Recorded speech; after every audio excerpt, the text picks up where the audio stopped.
Et merci d'être encore en direct sur Info TV dans le cadre de votre programme quotidien Espace Miné. Espace Miné, c'est reparti pour un petit tour. Nous sommes lundi 28 octobre 2025 à Yaoundé au Cameroun. Très heureux de vous retrouver dans le cadre justement de ce programme. Ce matin, il s'agira d'une émission spéciale à caractère purement politique. Vous le savez, hier, le Conseil constitutionnel présidé par Clément Atangana a rendu officiel les résultats de la dernière élection présidentielle au Cameroun et a été déclaré président de la République, le président Paul Biya. Ce matin, il sera question de tirer les leçons globalement de cette présidentielle et surtout de poser une analyse froide, pour ne pas dire une analyse profonde de ces résultats de l'élection présidentielle au Cameroun. Paul Biya réélu, comment interpréter, comment comprendre cette réélection du président Paul Biya à la tête du pays? C'est la problématique importante et essentielle dans le cadre justement de cette production. Naturellement, vous aurez également une balade informationnelle, une affaire, une exclusivité de Claudia Anja. La dénonciation reste l'affaire de Alain Douk. Les canaux 6 mais également 508 sont à votre disposition pour avoir Info TV en live 24 sur 24, 7 jours sur 7. Appelez-moi Perfecto, je modère.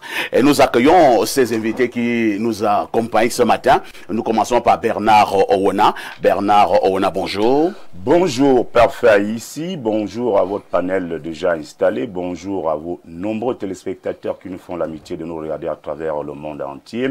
Je pense à ces téléspectateurs qui sont de l'autre côté, notamment M. Bricot, qui est à Milan, en Italie, qui nous regarde présentement.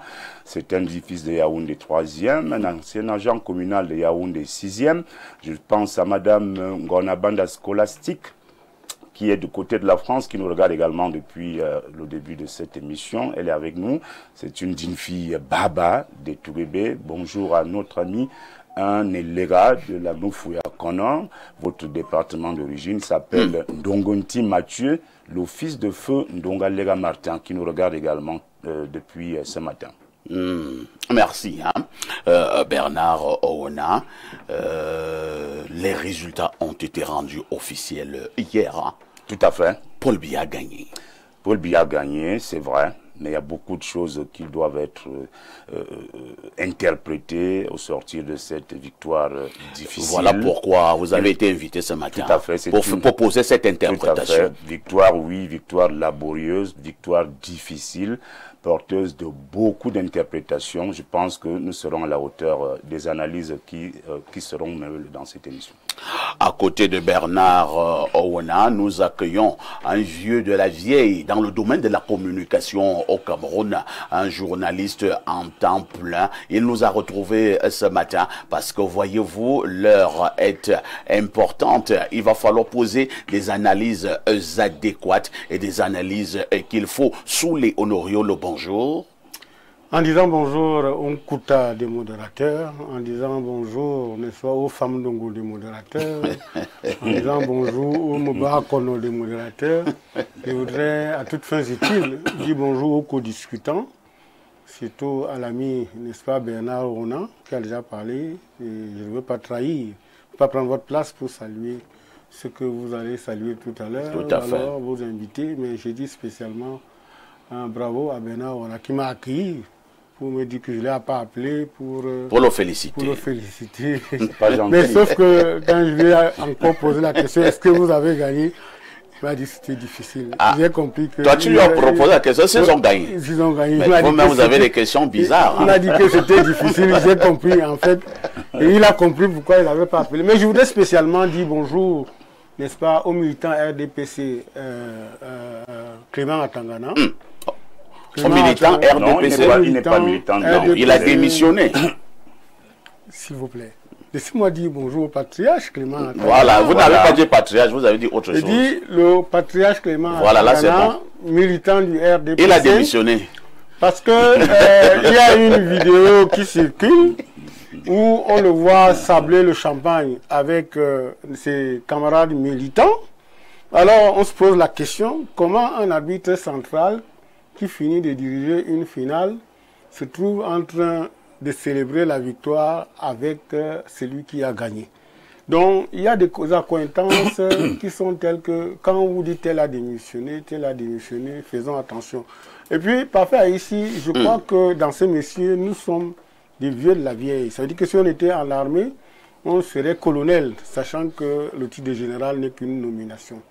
Il est difficile de me faire comprendre à moi et à toi-même dans ton fort intérieur que quelqu'un qui est militant de souche de sang peut démissionner parce qu'on l'a nommé à un poste. Hein? C'est la même chose, tous les membres du Conseil constitutionnel sont des gens du RDPC, tout comme les deux têtes de proue de l'ECAM sont du RDPC, que ce soit Essoussé ou bien Ano quoi là, comment vous appelez là, Eno Abraham. Voilà, qui a été gouverneur. Et vous savez que dans les textes initiaux du RDPC, tous les gouverneurs sont, n'est-ce pas, des militants. Ah bon? Oui. C'est écrit où? C'est dans les textes du RDPC. C'est écrit où? Mais le RDPC devient l'UNC. L'UNC devient le RDPC. Allez relire d'entrée de jeu, vous allez voir que les gouverneurs, les sont, n'est-ce pas, sauf s'ils ont enlevé entre temps. Merci Soulé, hein. Sauf s'ils ont enlevé. Donc, on ne nous a pas encore présenté, madame. Non, on ne nous a pas encore présenté. C'est comme ça que vous allez commencer. Vous êtes malvenu, hein. Donc, il faut dire que... Mais, monsieur Parfait, ici, je ne sais pas pourquoi vous voulez en faire un secret de polichinelle. Tous les ministres, tous les gouverneurs, toute la préfectorale cotisent pour... N'est-ce pas? Vous avez les listes? J'ai au moins... Mais attendez, nous avons vu les cotisations.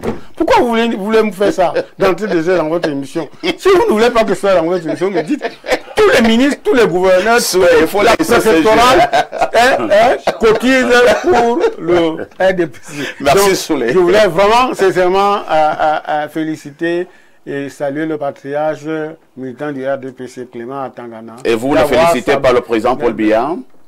Non. Pourquoi? Il a gagné. Je ne suis pas obligé. Pourquoi vous êtes obligé de féliciter le patriarche Clément Atangana? Et vous le félicitez même d'une drôle de manière. Et vous félicitez quelqu'un en le flinguant. Non, c'est pas bien. Parfait, on a grandi dans le vrai journalisme, le plus les faits. N'est-ce pas?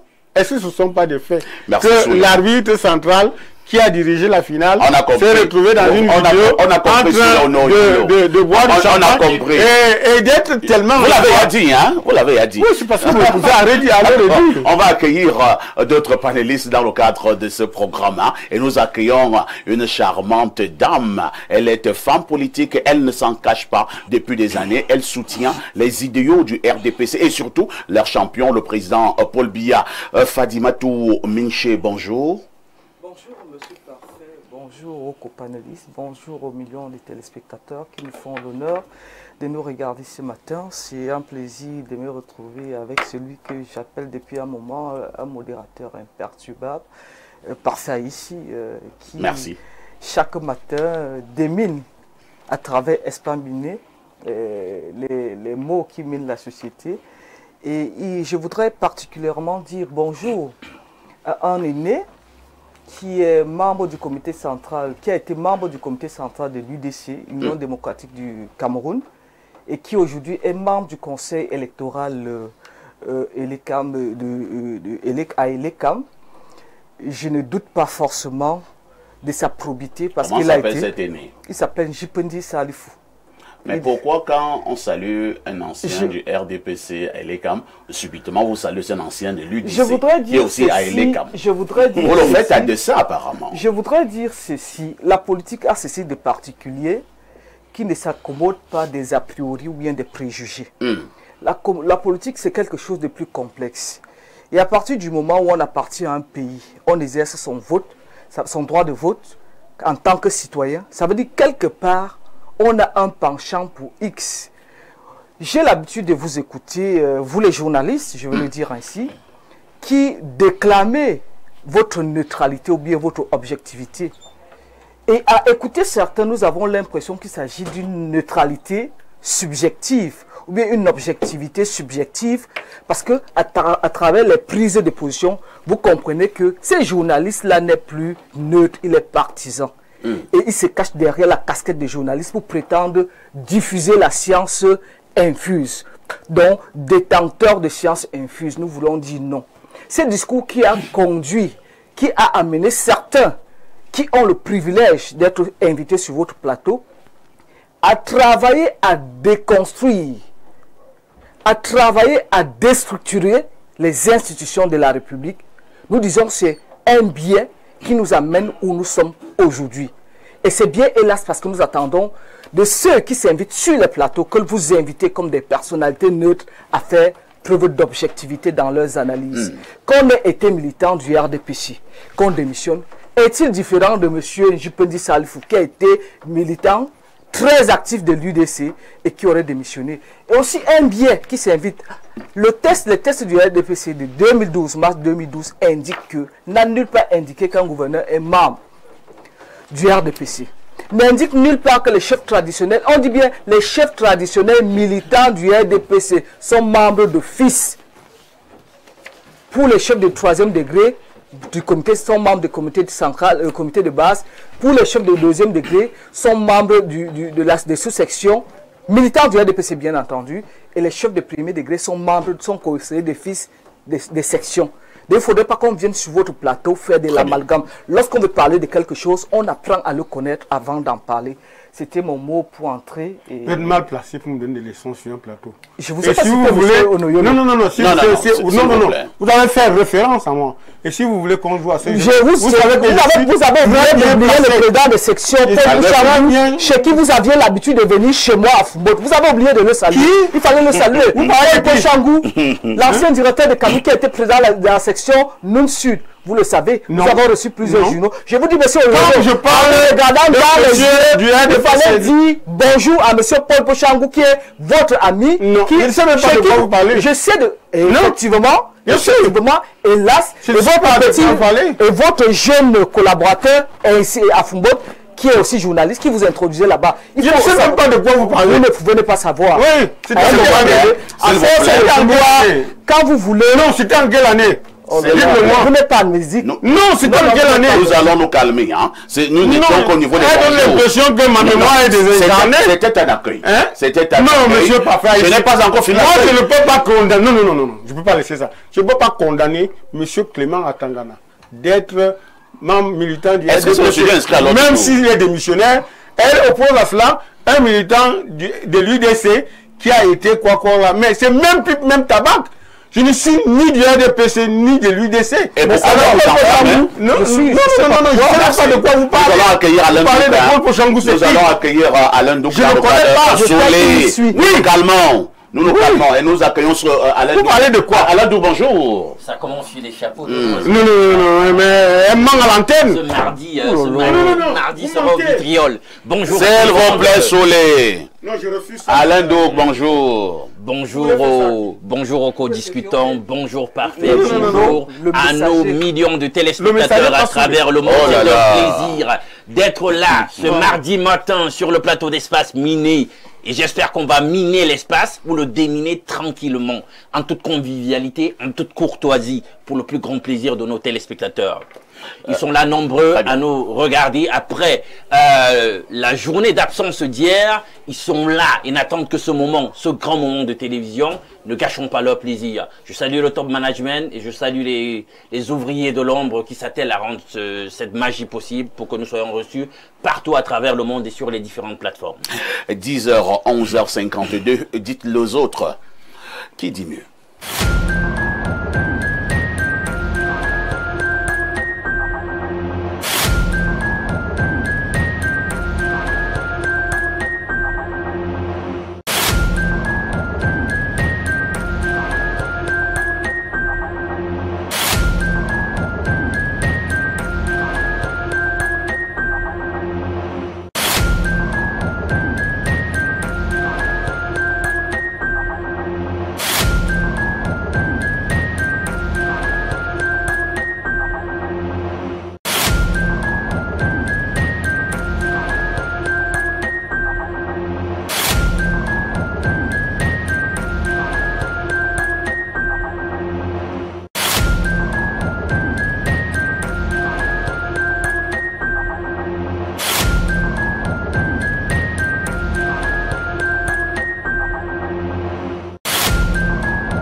Claudia Ncha, bonjour. Bonjour Parfait ici, bonjour à tous nos téléspectateurs qu'on retrouve nombreux ce mardi matin, c'est un plaisir. Oh, trop d'émotions et de passion ce matin. La politique. Franchement. Oh, Claudia. Oh, il ne faut pas faire politique. Hein. Ah oui, non, moi j'évite. Vraiment. Malheureusement, elle te fera. Comment ça? Comment ça? Claudia? Oui, parfait. Le week-end. Le week-end a été super. Tu étais au Conseil constitutionnel hier, au Palais des Congrès? Non du tout, j'attendais les résultats patiemment à la maison tranquille. Mais pourquoi il n'y avait pas beaucoup de gens en route? Je ne sais pas. Comme je le dis très souvent, le peuple camerounais est un peuple assez fuyard, un peu peureux. Donc finalement, certains se sont dit qu'il y aurait peut-être quelques échauffourées. Donc ils ont préféré rester cloîtrés chez eux. À la fin de la revue, nous allons prier. Hein. Nous allons prier, Claudia. Tu es d'accord? Je suis d'accord. Claudia, que disent les journaux? Parfois, ici, les journaux sont en kiosque ce mardi matin et voici l'essentiel de l'information à retenir. Le quotidien Info Matin parle donc des élections présidentielles. Ici, l'on peut lire ce message à Paul Biya sous fond d'analyse de chiffres et des statistiques de 2011 à 2025 en passant par 2018. Le candidat du RDPC passe de 77,98% puis 71,28% à 53,66%. À l'analyse, ces scores à reculons sont la conséquence, entre autres, de l'impopularité, de la cupidité et de l'incompétence, du mensonge, de l'arrogance, de ces jouisseurs impénitents aux affaires, notamment ce qui entoure le chef de l'État, les remaniements du gouvernement, du Parlement, voire des gouverneurs des régions et des directeurs généraux des sociétés publiques et parapubliques sur fond de renouvellement de la classe dirigeante s'imposent. Des réformes constitutionnelles et institutionnelles sont aussi indispensables et impératives. Avant donc de passer la parole au cri hebdomadaire La Météo, le quotidien Info Matin s'interroge sur les chiffres que pourrait avoir Paul Biya en 2032. Point d'interrogation. Place à présent aux festivités liées à la réélection de Paul Biya à la magistrature suprême. On en parle cette fois-ci avec le cri hebdomadaire La Météo. Le bal s'ouvre du côté d'Union et Fumu qui célèbre donc la victoire. C'est sous la houlette du maire d'Ayo, c'est président de bureau de la section RDPC Nyong et Fumu Nord, Paul Ndongo Bikoy, que militants et sympathisants du RDPC en union avec les autres arrondissements sont ce 27 octobre 2025 sortis par milliers pour exprimer leur joie et satisfaction suite à la réélection de leur champion avec 53,66% des suffrages. Le magistrat municipal n'a également pas manqué d'exprimer toute sa gratitude à la première élite du département, Joseph Betty Assomo, membre titulaire du comité central du RDPC et catalyseur de ce succès. Résultat de la présidentielle, Paul Biya, 53,66% des voix. C'est la principale information à retenir du quotidien à Capitaux Public Cameroun Tribune. Le président sortant a été proclamé hier vainqueur de l'élection du 12 octobre dernier à l'issue de l'audience du Conseil constitutionnel sous la présidence de Clément Atangana, son président. Dans un message à ses compatriotes, quelques heures après, le président réélu a eu une première pensée pour toutes les personnes qui ont inutilement perdu la vie dans les violences post-électorales. Il a ensuite appelé à tourner la page de l'élection et à s'engager dans la construction d'un Cameroun de paix, d'unité et de prospérité. Lire donc la page 2 à 25 pour en savoir davantage sur cette actualité. Proclamation des résultats, le quotidien Le Jour place également un mot sur le sujet. Paul Biya, jusqu'à 100 ans. Ici, l'on peut lire le boycott des chancelleries occidentales, mais également les tensions à travers le pays. Présidentielle 2025, on en parle cette fois-ci avec le quotidien régional d'information du Nord Cameroun. Guibay Gatama nous fait savoir que Paul Biya a perdu le Nord. Et voici le firmament qui est en kiosque ce mardi. Réélection de Paul Biya, le peuple exige des réformes ou encore des profondes réformes. Parfois ici écrit en page 4, bien qu'il soit plébiscité à 53,66% par le Conseil constitutionnel lors de la proclamation officielle du verdict des urnes lundi 27 octobre 2025 au Palais des Congrès de Yaoundé. Le président de la République a reçu à travers les suffrages exprimés le message subtil des Camerounais quant à sa gouvernance du pays marquée de plusieurs manquements. Une redynamisation de sa gestion de l'État pourrait combler sa vision d'une nation prospère. Lire donc ce journal pour en savoir davantage sur cette actualité sécurité. Parlons justement des profondes réformes. Le bi-hebdomadaire Le Point présente ces domaines qui doivent faire l'objet d'une analyse importante tout en rappelant le score électoral du président Paul Biya, 53,66% des voix. Thierry Patrick Koundoua a fait savoir au président élu qu'il devrait s'apesantir sur les femmes, le domaine de la santé, la sécurité, le sport, la jeunesse, l'énergie, l'import-substitution, les infrastructures, l'industrialisation, l'envol socio-économique et même la digitalisation. Le Messager qui est en kiosque ce mardi nous fait savoir que le président a été élu pour un 8e mandat et en ce moment le pays est à feu et à sang. Les résultats donnant Paul Biya vainqueur de la présidentielle 2025 à 92 ans ont été proclamés hier alors que des manifestations violentes ont éclaté dans plusieurs villes du Cameroun, faisant de nombreux morts et plongeant le pays dans une crise politique insoutenable. Face à ces crises post-électorales, le quotidien Mutation écrit ce matin « Arrêtez le massacre ». Des actes de violence et des destructions ainsi que des morts sont enregistrés à travers le Cameroun après la proclamation des résultats hier. La psycho de l'événement a confiné de nombreux Camerounais à leur domicile. Paul Biya déclare être conscient de l'immensité des attentes du peuple. Lire la page 6 et 9 pour en savoir davantage sur cette actualité paru en kiosque ce matin. Je clôture cette revue de presse avec l'économie quotidien qui parle ce matin de blanchiment des capitaux. Le Cameroun reste sous surveillance accrue. La page 3 nous indique qu'inscrit dans la liste grise du GAFI depuis 2023, le pays demeure à risque pour le groupe d'action financière. L'information est donc à lire clairement détaillée dans ce journal paru en kiosque ce matin par Faïssi. Merci Claudia pour cette brillante revue de la presse. Hein. Nous nous disons à demain 10h. À demain 10h. Mais avant de ne pas être partis, nous avons promis de prier pour le Cameroun, pour la paix au Cameroun. Ok. On va dire, Claudia, oui. Soulé, pourquoi tu veux gâter notre prière? Non, je ne sais pas que je vais gâter la prière, oui. Je voudrais vraiment la féliciter. La féliciter pour la sélection des titres qu'elle nous a donnés. Oui. Parce que si elle n'était pas une vraie professionnelle, elle aurait fait ce que moi j'ai regardé ce matin dans les différentes chaînes de télévision. On fait une revue de presse matinale avec une presse qui n'est pas critique, une presse qui n'est pas... j'ai pas envie de dire crédible, mais qui n'est pas vraiment... qui n'est pas capable de vous dire, d'avoir le recul nécessaire. On veut pontifier un ministre ou bien un DG parce qu'il a rapporté tel nombre de... Non, vraiment, la sélection m'émeut énormément et je pense que mademoiselle, je ne sais pas si c'est mademoiselle ou bien madame, mais je dis madame, vous êtes une vraie professionnelle. Soulé, un jour, hein, sans autoglorification, on saura qu'en ce moment, Info TV est la chaîne de télévision la plus objective et donc la plus crédible. Non, je crois qu'un jour, on le saura. Vous ne m'avez pas obligé à le dire, vous m'avez arraché la parole. Tout à fait. Parce que quand je regardais... Parce qu'ailleurs, on sait la sélection qui se passe. Hein. Voilà. Et il y a certains journaux qui ne peuvent pas passer dans certaines revues. Les chaînes de télévision se reconnaissent. Mais ici... nous passons tous les journaux entre ceux qui soutiennent le régime et ceux qui ne soutiennent pas le régime. C'est ça, la neutralité. Les autres doivent avoir le courage de l'accepter. Nous ne sommes pas une chaîne de télévision de haine. Les autres qui font l'opposé, c'est là-bas qu'il y a la haine.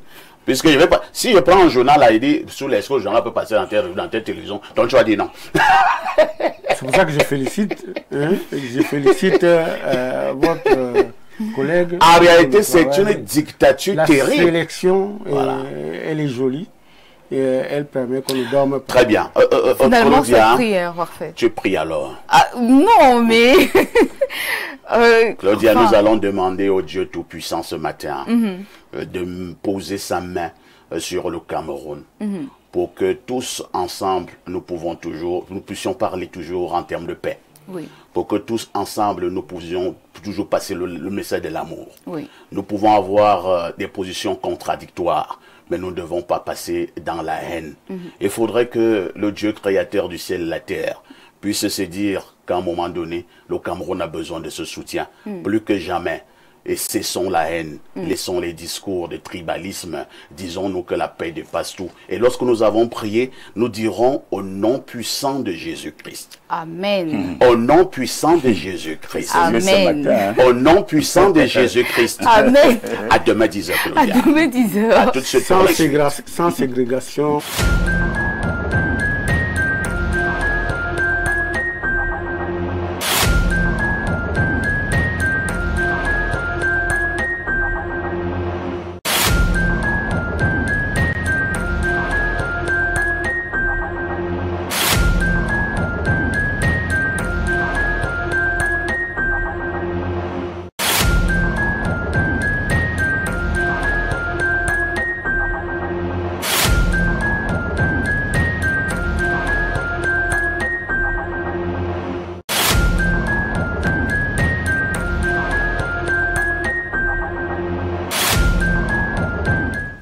La dénonciation de ce matin, une affaire de Alain Douk. La dénonciation de ce matin, nous la devons à une dame dont je vais citer les initiales, KN, et le prénom c'est Marlise. Elle a rédigé plutôt bien, donc ce que je vais faire, je vais la lire telle qu'elle.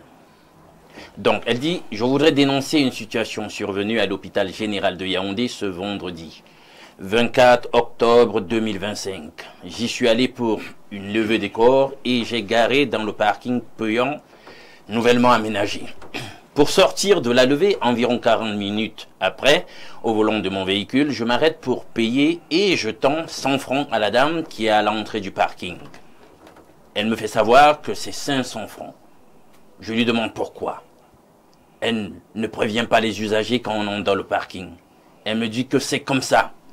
Je lui ai donc dit que je n'ai pas 500. Elle me répond, dans ce cas, vous ne sortirez pas.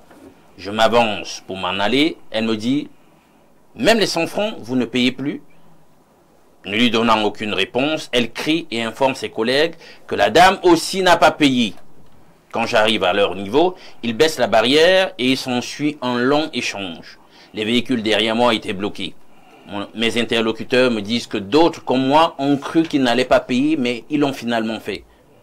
Que je m'arrête, que j'arrête de me ridiculiser pour 500 francs. Je leur fais savoir que le parking au Cameroun coûte 100 francs et s'il faut payer plus, l'usager doit être informé avant consommation. N'ayant pas été informé, je ne paierai pas. Malgré des klaxons derrière moi, j'ai coupé le contact du véhicule. Ils m'ont menacé de faire venir les sabots, d'appeler la gendarmerie. Je ne bougeais pas. Dès que l'occasion s'est présentée, j'ai démarré, ils se sont placés devant le véhicule, j'ai forcé, je suis parti. Le pire, ce sont les autres automobilistes qui auraient payé et ont cru bon de sortir de leur véhicule pour m'intimider. Mais c'était mal me connaître quand je suis dans mon bon droit. Chacun, dit-elle, c'est le petit commentaire qu'elle fait pour clore sa dénonciation, chacun va créer son état dans ce pays. Ça en est trop. Donc, elle dénonce donc ces manœuvres de ceux qui sont les gestionnaires, les responsables des parkings, qu'on sait qu'on doit payer à 100 francs. Ils font une surenchère sur le prix et puis ils veulent que l'usager se soumette. Quand l'usager refuse, ça donne ce que ça donne. Et puis on constate que d'autres usagers se soumettent à ce dictat qui n'est pas à admettre parce que le prix c'est 100 francs. Et là, elle a tenu bon et elle a fait un passage au forcing et elle veut dénoncer cet état de choses. Si le parking coûte 100 francs, il faut que ça reste à 100 francs. Très bien. Bon, c'est vrai quand même que je ne suis pas très bien fixé. Hein.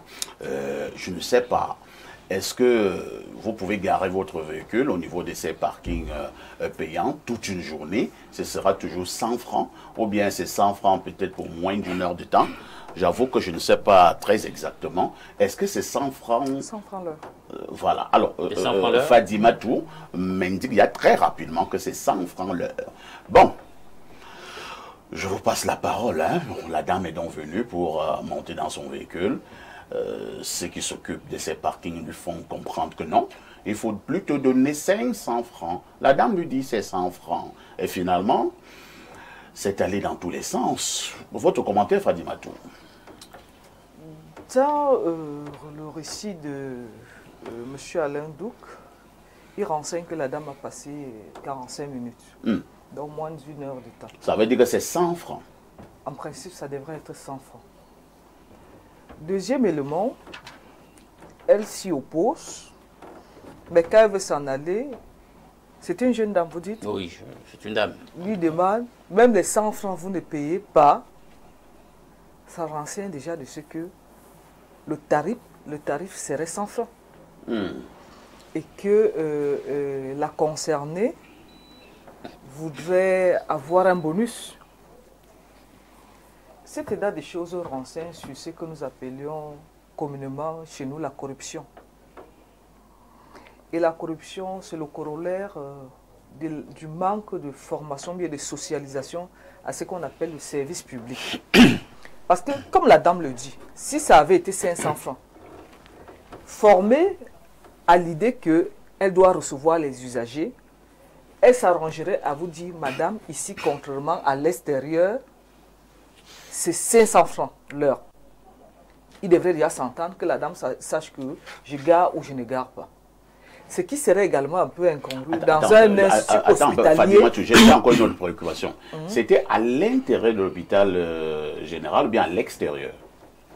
À l'intérieur. À l'intérieur. Apparemment, c'est le parking intérieur. C'est intérieur. Le parking intérieur de l'hôpital général est payant aussi. C'est pour cette raison que je parle d'une incongruité parce Là, je suis un peu surpris. Hein. Parce que peut-être ils sont mieux placés pour nous expliquer pourquoi le parking dans le service public, parce que quand tu mets le corps à la mort, forcément tu as payé. Donc, tu viens pour un service déjà préalablement. Peut-être que ça a changé il y a quelques jours, hein, parce que moi j'ai eu l'habitude de garer à l'intérieur de l'hôpital général et je suis sans payer, je suis venu démarrer mon véhicule, je suis parti, je n'ai rien payé. Donc peut-être que ça a changé entre temps, je n'en sais rien. Donc, ceci renseigne, quand je parlais de corruption, je parlais de notre très peu de socialisation à l'idée de ce qu'on appelle le service public. Parce que il y a comme une espèce, et les Camerounais également, la population ne semble pas comprendre l'aspect pédagogique que la dame voulait appliquer. Les gens ont estimé qu'elle perdait du temps pour 500 francs et qu'elle devrait payer 500 francs. Et dites-vous que cette taxation aux faciès, ça existe partout. Vous arrivez quelque part, parfois on vous voit, parce que vous êtes parfait ici, ce qui coûte 100 francs, on vous le vend à 1000 francs. Ouais. Ça existe partout. On dit il a l'argent. Oui, il a l'argent. Que si vous ne donnez pas, nous allons vivre comment? Alors que parfait n'a rien. C'est un peu le discours. Ce que je dirais, la dame devrait, je crois qu'il y a les bourses de suggestion là-bas à l'hôpital général. Au-delà de cette dénonciation qui va forcément entrer dans les oreilles du directeur général de l'hôpital en question, elle devrait y mettre dans les boîtes à suggestions, parce qu'il faut que nous apprenions à soigner notre comportement. Le développement ne peut pas arriver, parce qu'à tous les niveaux, nous allons parler du développement. Si dans un institut hospitalier où le service, bon, supposons que c'est 100 francs, parce que moi, je suis convaincu à la question, donc même les 100 francs, vous ne payez plus. Ça veut dire que le truc là-bas, c'est 100 francs. Elle a multiplié 100 francs par 5, ce qui est une attitude très peu orthodoxe que nous dénonçons. Et c'est par ces petites choses que nous parvenons à construire le sous-développement dans lequel nous sommes englués aujourd'hui. Merci. Hein. Sous les Honoriolo, si mes souvenirs sont exacts, l'hôpital général a maintenant un nouveau directeur. Hein. C'est le professeur Essomba, ancien directeur de l'hôpital La Quintini à Douala. Si je m'en tiens également à ce que les uns et les autres ont eu à me dire, c'est un monsieur qui travaille plutôt très bien. Entre-temps, quand même, au niveau de la dénonciation de ce matin, est-ce que visiblement, on n'a pas l'impression que la personne qui s'occupe du parking a voulu surfacturer? Je préfère mettre le terme surfacturer, comme beaucoup le font tous les jours hein, au niveau de nos structures.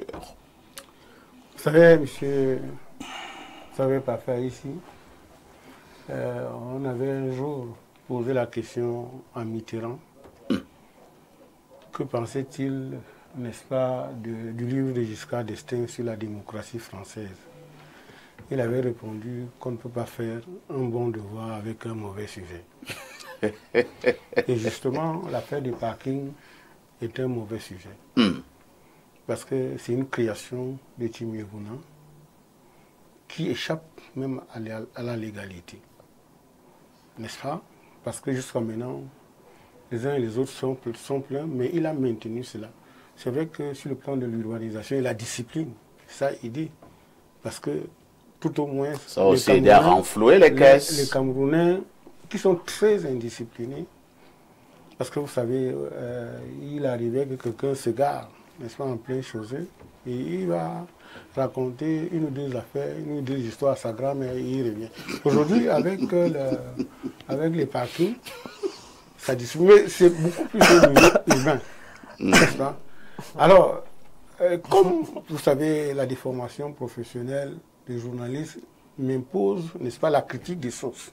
Parce que là, nous avons reçu une seule dénonciation, un seul côté. Si la dame se plaint comme ça, allez donc savoir aussi ce qui s'est exactement passé. Ça aussi, n'est-ce pas, on peut se poser la question. Maintenant, l'autre chose, c'est que quand je parle on ne peut pas faire un bon devoir avec un mauvais sujet, est-ce que les parkings, le prix de 100 francs est général? À savoir que partout où se trouve un parking, c'est 100 francs. Du moment où on parle sur le fait que les parkings, c'est une création d'un délégué du gouvernement. C'est comme un peu les toilettes. Moi, je me souviens encore, il y a 3 semaines, on s'est retrouvé à une levée de corps à l'hôpital Jamou. Il y a une dame qui est allée, après quand elle est venue, on lui dit c'est 100 francs, il faut payer. Maintenant, est-ce que ça rentre dans le service, les toilettes, le parking, du moment où les gens ont payé les frais de morgue? Ça aussi, c'est un autre débat. Maintenant, vous parlez du nouveau directeur général. Vous savez, le directeur général peut gérer la macro-structure. Mais à côté, il y a des gens qui se font du beurre. Et vous avez bien remarqué, et je me souviens, nous avons fait un dossier sur l'industrie de la mort, pour montrer à quel point autour des morgues, il y a beaucoup de petites activités qui se présentent et sur lesquelles les uns et les autres se font du beurre, y compris même, n'est-ce pas, les pickpockets qui sont aussi dans l'industrie de la mort. Donc, est-ce que ce parking, ces parkings créés sont l'affaire du directeur général, ou bien alors c'est quelqu'un parmi ceux qui l'entourent qui se fait une affaire? Je vais vous aider, sur l'Onoriolo, je vous assure. Espace Miné même fait déjà trop peur. Il y a quelqu'un qui vient de m'appeler de l'hôpital général qui dit que non, les parkings à l'intérieur de l'hôpital sont gratuits. Donc ça nous aide au niveau de l'analyse. Voilà, c'est pour ça que je disais que en tant que professionnel, je devrais logiquement, sans avoir critiqué la source, c'est-à-dire l'autre versant, il faut prendre avec des pincettes. Maintenant, un parking, si par extraordinaire on accepte ces 100 francs et qu'on en vienne à taxer 500, allez donc savoir. Parce que ce que je sais aussi, c'est que... On va c'est que même au niveau du périmètre urbain, il y a des gens qui se garent dans un parking. Pour la journée, ils payent 500 francs. Pour la journée. Et ça se fait partout. Tout à fait. Et puis en dehors de ceux qui... prennent pour une semaine, 2 semaines. Si vous allez à Montagne, si vous allez à gauche, à droite, il y a des gens qui vous disent, ok, vous vous gardez une journée, vous donnez 500, c'est à tout casser. Donc maintenant, il faut faire très attention. Sans avoir été là, c'est quand même très difficile. Bernard Owona, peut-être que nous allons élargir le sujet de cette affaire de parking. Je pense qu'il a commencé à planter ses décors. Bonne initiative quand même cette affaire de parking. Au-delà de tout, ça nous amène à être un peu plus disciplinés. Ouais. Ça aide également à renflouer les caisses de la communauté urbaine ou bien je ne sais pas quelle structure. Mais entre-temps quand même, est-ce que la gestion des parkings au Cameroun, notamment Yaoundé, est-ce que cette gestion est bonne? La gestion de quoi même bonne au Cameroun, pas faire ici? Je souligne que vous êtes du RDPC. Ça ne veut pas dire que je ne dois pas... Et votre champion a gagné hier. Tant mieux. Sa camarade est en face. Je voudrais dire... Moi, je porte la voix officielle du parti. Je voudrais dire à monsieur Soulé qui veut m'embrouiller. Non, justement, dit que ta camarade est devant et en face de toi. Non, elle est communicante du RDPC. Moi, je suis militant du RDPC. Il faut bien faire la différence. Merci. Et je suis un militant rigoureux. Un militant qui ne fait pas dans la dentelle. Il ne faut pas vous perturber. Donc, il ne faut pas me perturber. Est-ce que vous serez vous n'êtes pas camarades? Nous sommes des camarades, ça c'est vrai en plus. Mais nous ne voyons pas les choses de la même façon. Alors je disais parfois ici que d'abord il faut saluer l'initiative géniale de M. Gilbert Tsimevuna, qui en son temps a pensé qu'il fallait organiser la ville de Yaoundé parce que les gens garaient partout. Il y avait un désordre urbain qui ne permettait pas de pouvoir circuler dans la ville, de pouvoir garer, parce qu'il y avait un réel problème quand vous alliez au centre-ville par exemple, si vous alliez dans un ministère, pour vous garer, c'était un véritable casse-tête chinois. Et M. Gilbert Tsimevuna, aujourd'hui président du conseil régional du centre, a donc eu cette géniale idée de créer cette affaire de parking avec un concessionnaire. Maintenant, je voudrais également préciser que le professeur Essomba, que je connais à distance, est un travailleur. Il a fait ses preuves à l'hôpital à Kentini à Douala. Tout à fait. Depuis qu'il est arrivé à l'hôpital général de Yaoundé, tout le monde applaudit des deux mains. Tout à fait. Et tout le monde reconnaît que c'est un brave garçon qui travaille et qui apporte satisfaction aux usagers. Je voudrais dire également que l'histoire racontée par Alain Douc, la dénonciation, me fait un peu tiquer parce qu'en fait, on ne peut être qu'à l'intérieur de l'hôpital et vouloir sortir. Ça veut dire que la dame était à l'intérieur de l'hôpital.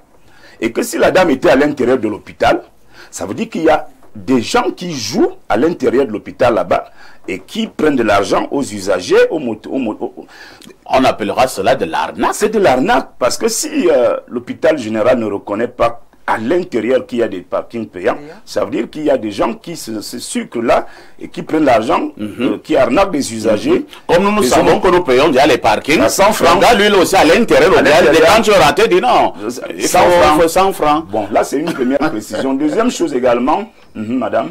La nuance c'est que oui, elle interpelle ses collègues. Quand elle parle de ses collègues qui seraient au niveau de la ville, voilà. Vous voyez à peu près à quoi? Oui. À qui ça renvoie? Voilà. Donc, la dame a eu cette altercation avec une équipe qui existe et qui doit être certainement opérationnelle à l'intérieur de l'hôpital général. Et là, nous interpellons donc celui qui a appelé ou ceux qui sont en charge de la gestion de l'hôpital général de faire... d'être vigilant. D'être vigilant et d'apporter de la lumière sur cette affaire. Maintenant, pour terminer parfois ici, il faut quand même reconnaître que dans la gestion de ces parkings, il y a 100 francs qu'on paye et les 500 c'est une entente entre vous-même pour des gens qui garent longtemps. C'est-à-dire si vous devez garer la voiture pendant une demi-journée ou toute une journée, vous vous entendez avec la personne qui gère présentement l'espace en question et là il vous dit vous payez 500, vous payez 300, c'est selon en tout cas. C'est aussi une arnaque. Merci. Alain, donc, est-ce que nous ne devons pas dire ce matin à certains Camerounais qui sont à ces postes de travail d'être un peu plus honnêtes, au-delà même de l'honnêteté? Peut-être il y a aussi un problème, même la manière de parler. Est-ce que ces gens-là parlent bien aux usagers? Quelqu'un vient là comme si vous avez un problème, au moment où vous voulez démarrer, vous devez... Il surgit, vous ne savez même pas là, il est devant, vous ne bougez pas. Vous tremblez même d'abord. C'est tout le contexte, vous tremblez d'abord, on dit, ben, il faut payer. Est-ce que c'est comme ça qu'on demande à quelqu'un de payer? Techniquement, il y a d'abord des problèmes de communication. Parce que s'il faut un tarifaire à l'heure, etc., il faut le rappeler dans une dynamique de la pédagogie. Quand la personne arrive, il faut donc aller vers la personne, lui dire, vous venez de garer au niveau du parking, voilà comment ça va se passer. Tout à fait. Donc, où vous entrez là, madame, si vous faites là-bas 5 heures, voici ce que vous allez payer. Voilà à quoi ressemblera votre tarif, votre facture à la fin. Donc, il faut cette communication. Mais est-ce qu'on a donc assez de personnel? Parce que parfois, ça gare là, ça gare. Il faut couvrir l'espace et pour que cette communication soit rendue possible, pour qu'il n'y ait pas ce genre de grief sur la fin. Bien, est-ce que c'est déjà fait? Question, je laisse cela en suspens. Maintenant, la dame ajoute quand même, entre-temps, pendant qu'on était en train de discuter, une information supplémentaire. Elle dit qu'en réalité, il y a une espèce de petite manœuvre pas très honnête qui se passe. On fait croire aux gens que le parking intérieur dont on parlait qui est gratuit est déjà saturé pour vous imposer de garer à l'extérieur, sachant qu'immédiatement lorsque vous garez à l'extérieur, vous devez payer. Donc, il y a déjà aussi ce genre de manœuvre que nous devons fustiger. Maintenant, vous savez, la bienséance, ce n'est pas la chose la mieux partagée dans notre contexte. Les gens ont des façons d'accrocher les autres carrément incroyables. Incroyable. On doit travailler socialement sur cela. Comme je le disais ici dans le cadre d'une autre émission, la politesse, la délicatesse, la bienséance, ce ne sont pas des signes. La gentillesse, la courtoisie, ce ne sont pas des signes de faiblesse. Il faudrait qu'on apprenne cela. Les agents publics, ceux qui travaillent dans les parkings, etc. La question de la corruption, justement, que nous avons adoptée, elle va depuis le sommet et elle se répercute vers la base de la pyramide sociale. Mais peut-être qu'à la base aussi, c'est le symptôme, non pas d'un mimétisme seulement, mais aussi d'un malaise matériel. Parce que vraiment, si les gens étaient à l'aise dans leur poche, pour parler trivialement, s'ils étaient satisfaits peut-être de leurs conditions, je me pose la question de savoir, est-ce qu'ils seraient toujours là enclins à vouloir faire ce genre de surfacturation? Si tu permets, je voudrais dire une chose, pour dire que l'arnaque, la corruption sont devenues institutionnalisées au Cameroun. Dans la mesure où, même là où ça doit être clair, ça ne l'est pas. La preuve, quand vous parlez du haut, que sont devenus, n'est-ce pas, les péages, quoi là, les péages automatiques. Ce sont maintenant des hangars automatiques. Pourtant, c'était une bonne occasion, n'est-ce pas, de régler ce genre de... Donc, et ça nous a coûté beaucoup de milliards. Beaucoup d'argent. Malheureusement, c'est comme s'il y a des gens qui s'organisent à bloquer cela parce que ils tirent profit des péages ordinaires, des péages classiques. Oh, ils sont au contact des usagers. Où on vous dit que le gars arrive, il passe 50 fois. Vous donner le ticket. Donc tout cela fait que... Aujourd'hui, parfait, je finis par là. Quand vous arrivez dans des anciens... Je prends l'exemple simple. Vous voyez l'avenue Kennedy. Oui. Il y avait la maison Orange. Tout à fait. Qui a bouclé. Il y a même un sens interdit. Oui. Mais quand vous vous garez là-bas, le vigile vous demande de payer le parking.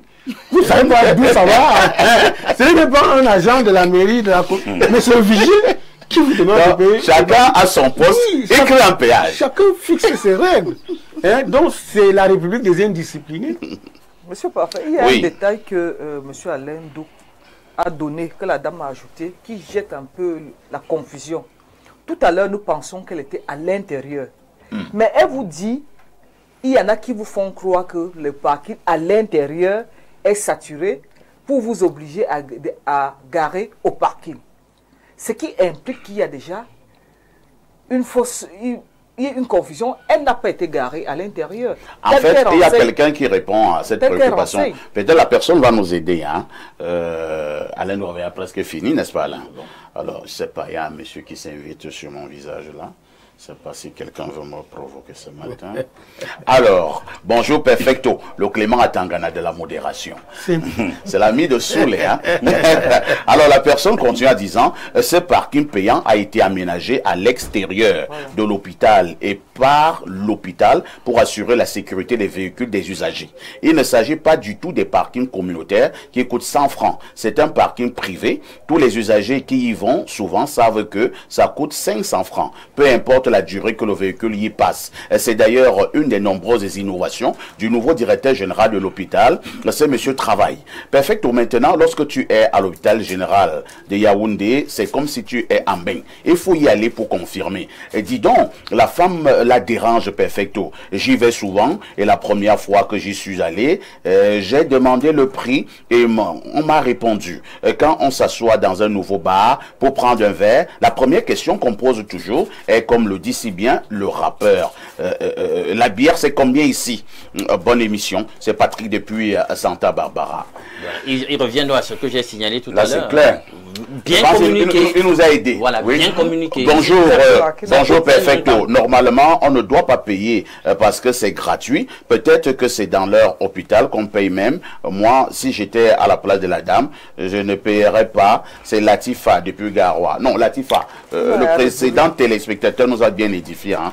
Je me dis que son message est plus adéquat. Allons au 228, c'est un message qui nous vient du Togo. Bonjour le grand journaliste parfait Haïti, le journaliste qui a l'élégance dans sa poche. Le Tout-Puissant vous a bien guidé. C'est votre métier, le journalisme, et qu'il vous protège contre vos ennemis. Où est passé notre ami? Salutations à monsieur Bernard Owena, Alendouk, Jeanne-Rosine Rodrigue, Adalbert Evina, Bertrand Twinkam. Je suis Habib Boukari depuis Lomé au Togo.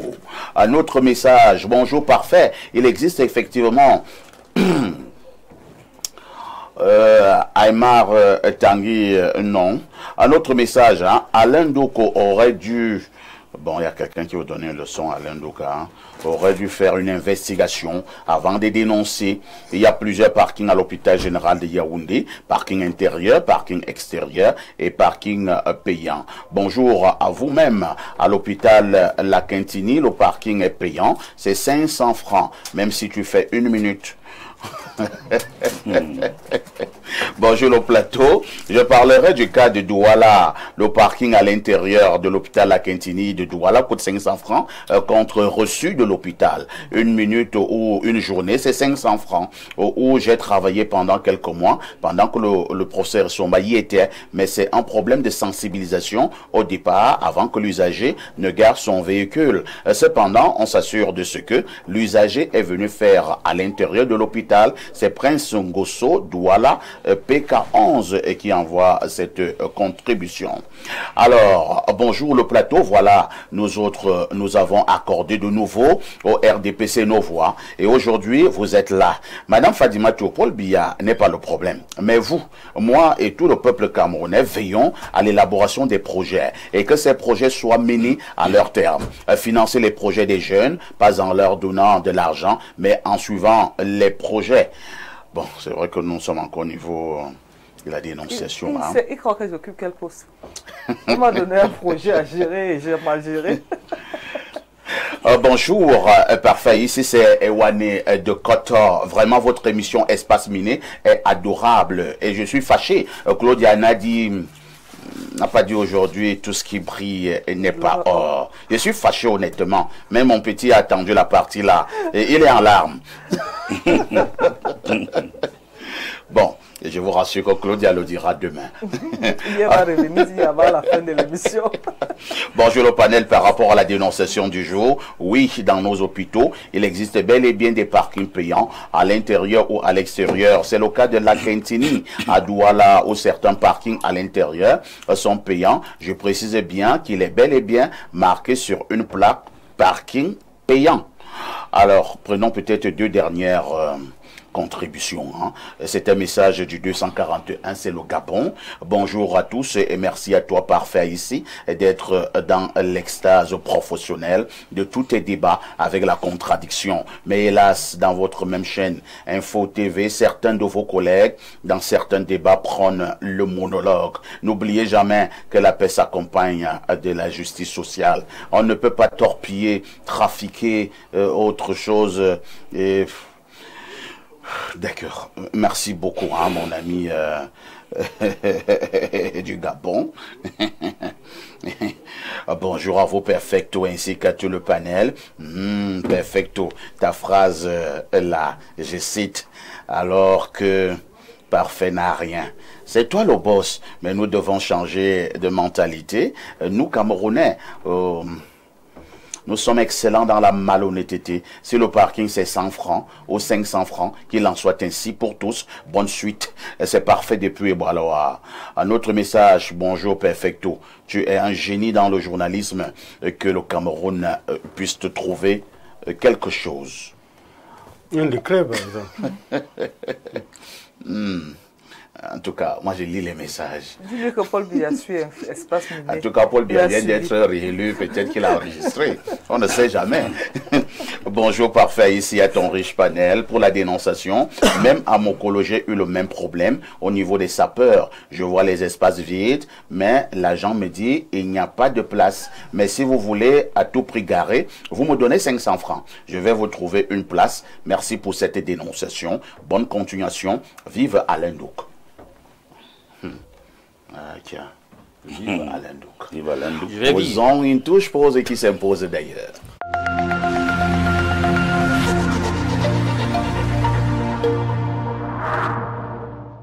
En octobre, seulement avec Canal+. Je fais pas ça pour l'argent. Pourquoi? Pour finir ce que j'ai commencé. On peut manger maintenant? Bien sûr. Surprise. Salut la musique. Vous êtes sur Canal+. Bien debout. Pardon. Cinéma, sport, séries, documentaires et grands spectacles avec Canal+, changez de dimension. Vous avez l'offre Access à 5 000 francs, accédez à la formule Évasion pendant 30 jours pour seulement 2 000 francs de plus. Réabonnez-vous en choisissant bien la formule Évasion en point de vente ou par Mobile Money.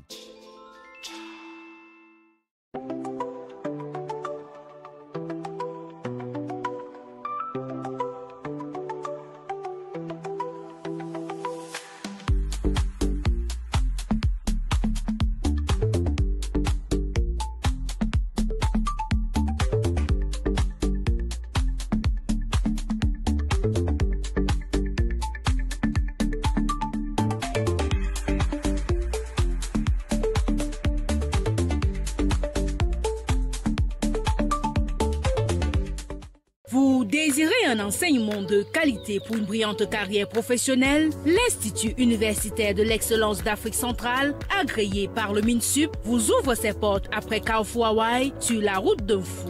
Avec un cadre ultramoderne, les enseignants chevronnés, les infrastructures de pointe, un dortoir et des bus pour étudiants, bénéficiez des programmes théoriques et pratiques innovants en sciences de la santé dans les métiers du droit, commerce, gestion, management, finance, ainsi que les technologies de l'information et de la communication et bien d'autres. N'hésitez plus, rejoignez la communauté d'excellence en vous inscrivant en cycle BTS, licence, master dans nos différentes filières et devenez des leaders de demain. Choisir l'Institut universitaire d'excellence d'Afrique centrale, c'est choisir l'excellence dans la formation pour un métier de référence. Infoline 695 86 17 86 674 94 71 49. Depuis plus de 20 ans, Downstream Consulting SA est le partenaire stratégique de référence dans le secteur pétrolier aval au Cameroun et en Afrique centrale. Protection de l'environnement, études d'impact et audits environnementaux, gestion des risques industriels, gestion en mandat des stations Tradex, placement temporaire du personnel. Nous garantissons la performance et la sécurité de vos projets. À travers notre centre de formation, nous préparons les professionnels de demain au métier du pétrole, de la sécurité au travail et de la gestion des stations-service. Downstream Consulting SA, c'est aussi la mise à disposition de personnel qualifié, gage de performance pour les entreprises nationales et régionales. Downstream Consulting SA, des solutions d'intelligence au service de vos ambitions. En octobre, seulement avec Canal+. Je fais pas ça pour l'argent. Pourquoi? Pour finir ce que j'ai commencé.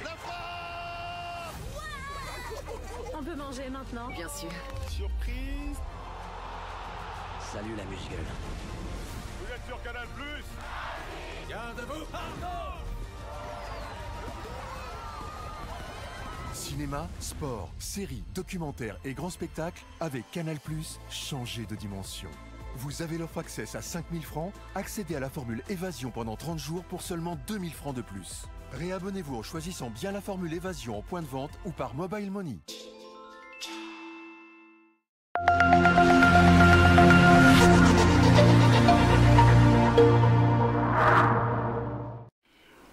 Le Makuma, bonjour. Bonjour, perfecto. Comment tu vas?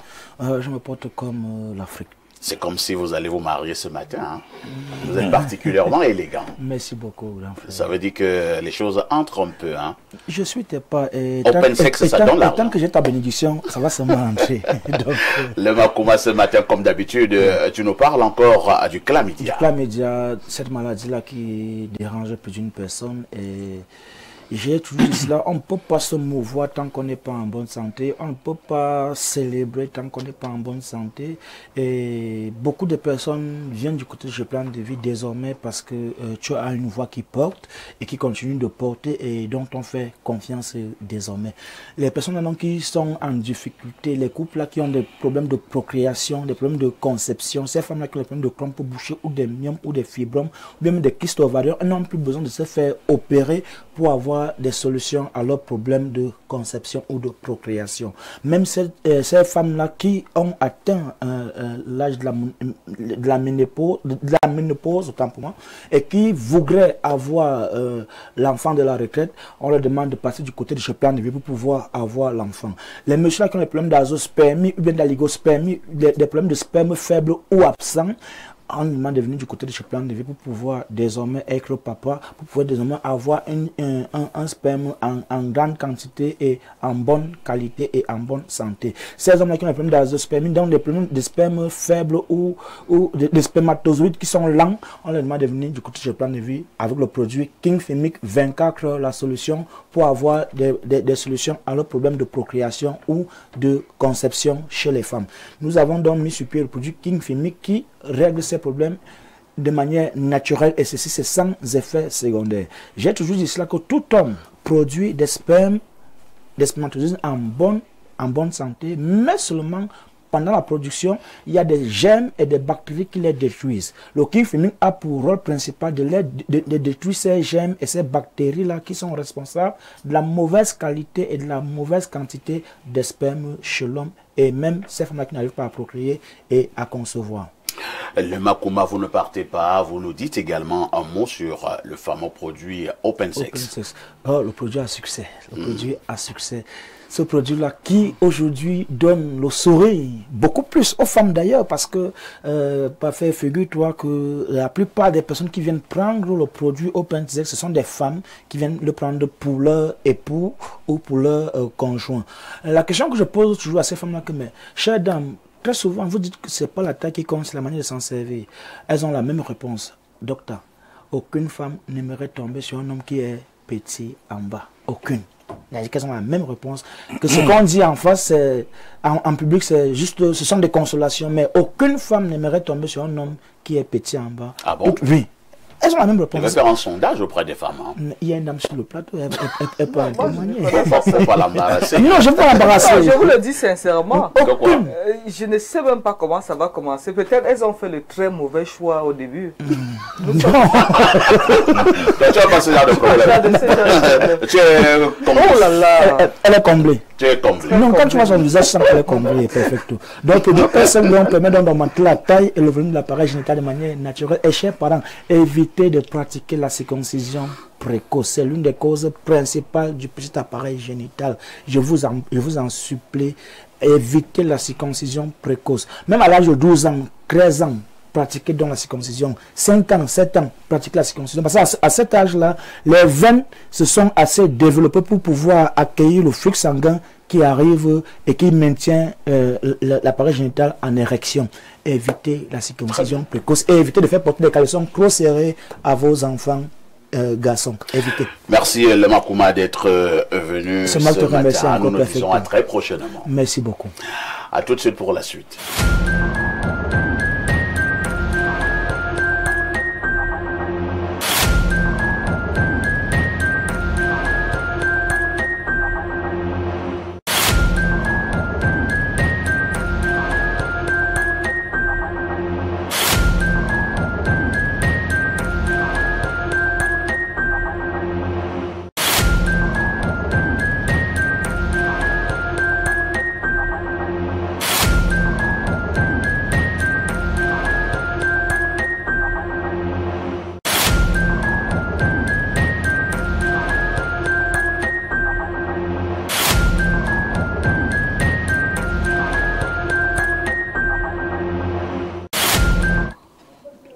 Si vous nous rejoignez à l'instant, vous avez fait le meilleur choix, c'est celui d'être en direct sur Info TV, surtout de regarder votre programme Espace Miné. Nous avons dit que nous marquons un arrêt important, un arrêt majeur ce matin pour parler de cette présidentielle 2025 au Cameroun. L'élection a eu lieu le 12 octobre dernier. Les résultats ont été donnés hier, 27 octobre, par l'organe habilité à donner ces résultats. Il s'agit du Conseil constitutionnel dirigé par Clément Atangana. Au sortir de cette audience des déclarations de résultats, on constatera que le président Paul Biya est sorti vainqueur avec 53,66%, avec un peu plus de 2 400 000 électeurs. Le deuxième, il s'agit de Issa Turoma Bakari avec un pourcentage de 35,19%. Troisième, Cabral Libi, 3,41%. Bello Bouba, 2,45%. Il est quatrième. Cinquième, Ndam Njoya avec 1,66%. Joshua aussi est sixième avec 0,90%. Espoir Matomba est septième avec 0,85%. Pierre Kwemo est huitième avec 0,73%. Akermouna est neuvième avec 0,40%. Ateki Carston est dixième avec 0,36%. Bouga Akbe est onzième avec 0,27%. Iram Iodi est douzième avec 0,12%. Voilà les résultats de cette élection présidentielle qui ont été donnés hier. Ce matin, il est question de tirer les grandes leçons de cette présidentielle au Cameroun. Je commence par Soulé, Honorio Soulé. Analyse générale d'un scrutin. Je crois que vous allez commencer par ceux qui disent Paul Biya Oye. Je préfère commencer par toi. Qu'ils ont gagné, parce qu'il y a quand même deux sur ce plateau. Bon, il n'y a pas de souci. Je vais me jeter à l'eau pour dire que la première chose, c'est qu'il faut dire aux Camerounais que même si les lois sont mauvaises, le Conseil constitutionnel, n'est-ce pas, habilité à proclamer les résultats, l'a fait, comme vous avez dit. Donc, M. Biya est aujourd'hui, n'est-ce pas, à 92 ans, entame un huitième mandat. Donc, M. Biya a été proclamé élu. Et ça, il faut le dire. Et je crois qu'il faut en appeler, il faut inviter les uns et les autres au calme, à la pondération. Il faut inviter les uns et les autres à accepter les résultats, n'est-ce pas, proclamés par M. Clément Atangana. Vous voyez bien que je ne dis pas les résultats sortis des urnes, mais les résultats proclamés par... Il faut faire la nuance. Hein, parce qu'à un moment donné, c'est discutable. Est-ce que Clément Atangana n'a pas donné les résultats sortis des urnes? Vous savez, Clément Atangana, hein, comme j'avais dit une fois ici, que le Conseil constitutionnel, c'est une chambre d'enregistrement. Et on peut se poser la question de savoir pourquoi on a attendu si longtemps, s'il fallait que ces gens viennent faire une heure de temps pour lire. Parce que tout est d'abord parti de l'ECAM. C'est l'ECAM en réalité qui transmet les PV. C'est peut-être même s'il y a même tricherie, s'il y a même falsification, c'est au niveau de l'ECAM. Parce que vous avez à la commission communale, ces commissions qui sont présidées par les magistrats, ils font seulement la compilation. Et les textes de loi du Cameroun sont tels qu'ils ne peuvent même, ils ne font que la simple arithmétique. Et le Conseil constitutionnel ne peut que lire. Vous voyez que c'est des gens qui ont les mains attachées et même liées. Il faut également dire que le même Conseil constitutionnel a le pouvoir de pouvoir invalider une élection au Cameroun. Non, je ne pense pas. Comment ça? Non, les textes le disent. Non, je ne pense pas. Le Conseil constitutionnel sur la régularité de l'élection. Vous savez pourquoi je ne pense pas? Parce que ils vont invalider sur la base de quoi? Ils ne font que lire. Hein, si le Conseil constitutionnel était la Cour constitutionnelle, n'est-ce pas, on pouvait leur concéder cette mission-là. Mais vraiment, tel que c'est passé... Il y a le conseil post-électoral. Oh, ça, c'est des histoires. Vous avez vu, le conseil post-électoral, en réalité, c'est une comédie, c'est la comédie électorale. Vous voyez tout en noir, là. Non, ce n'est pas en noir. J'essaie de vous dire qu'on fasse une analyse lucide et claire. Lorsque on vous dit que vous avez 3 jours, n'est-ce pas, pour déposer des recours. Alors qu'en 3 jours, vous n'avez pas la préparation nécessaire pour, n'est-ce pas, déposer un recours. Vous ne le faites pas puisqu'il sera soit invalidé, soit on va vous parler d'incompétence et autre chose. Mais la question n'est pas là. Oui. La question fondamentale aujourd'hui, c'est que M. Biya est élu président, n'est-ce pas? La question, en fait, qu'est-ce qu'il faut dire? Est-ce que aujourd'hui, il aura des coups de franche pour gouverner? Vous avez vu lors de la revue de presse, j'ai remarqué 2 titres importants. Info TV qui parle des messages forts. Info Matin qui parle des messages forts adressés à Biya. Ça veut dire que M. Biya connaît les résultats sortis des urnes qui sont complètement différents, n'est-ce pas, de ce qui a été proclamé par... Vous avez des éléments de preuve? Bon, ok. Donc, message à Paul Biya. Si c'est un vaincu qui le dit, connaissant sa force de pénétration, ça veut dire qu'il sait de quoi il parle. Mieux encore, le firmament dit, n'est-ce pas, le peuple exige des profondes réformes. Et le firmament est sur ce plateau. Donc, c'est pour dire que, en fait, c'est pour dire que les uns et les autres, il y a eu ce qu'il y a eu. Il faut en appeler au calme parce que, mais il faut faire de plus en plus attention. Parce que de plus en plus, qu'il soit, quand on lit les messages forts adressés à M. Biya, ça veut dire, et je crois qu'on l'a relevé un peu, qu'il y a beaucoup de gens qui trompent le président Biya. Il y a des gens en réalité qui racontent n'importe quoi, mais qui ne travaillent pas pour lui. Je continue à... Et là, vous allez chuter sous les... Oui, je continue à dire que je ne comprends pas comment Issa Chiroma, qui sort du gouvernement, à peine 3 mois, il fait le score qu'il a fait. Quand on sait que... C'est inédit. Hein? Oui, quand on sait que même Kamto n'avait pas atteint 20%. Le seul opposant au Cameroun qui a atteint les 35%, c'était Ni John Frondi en 92. Il avait eu 36%. Voilà, c'est pour ça que... Au moment où le président avait 39%. C'est pour ça que je voudrais dire, est-ce que 2025, les élections de 2025, ce n'est pas un air, n'est-ce pas, de 1998. Encore qu'en 1998, Frondi sortait de nulle part. En 92. Frondi, c'est une génération spontanée.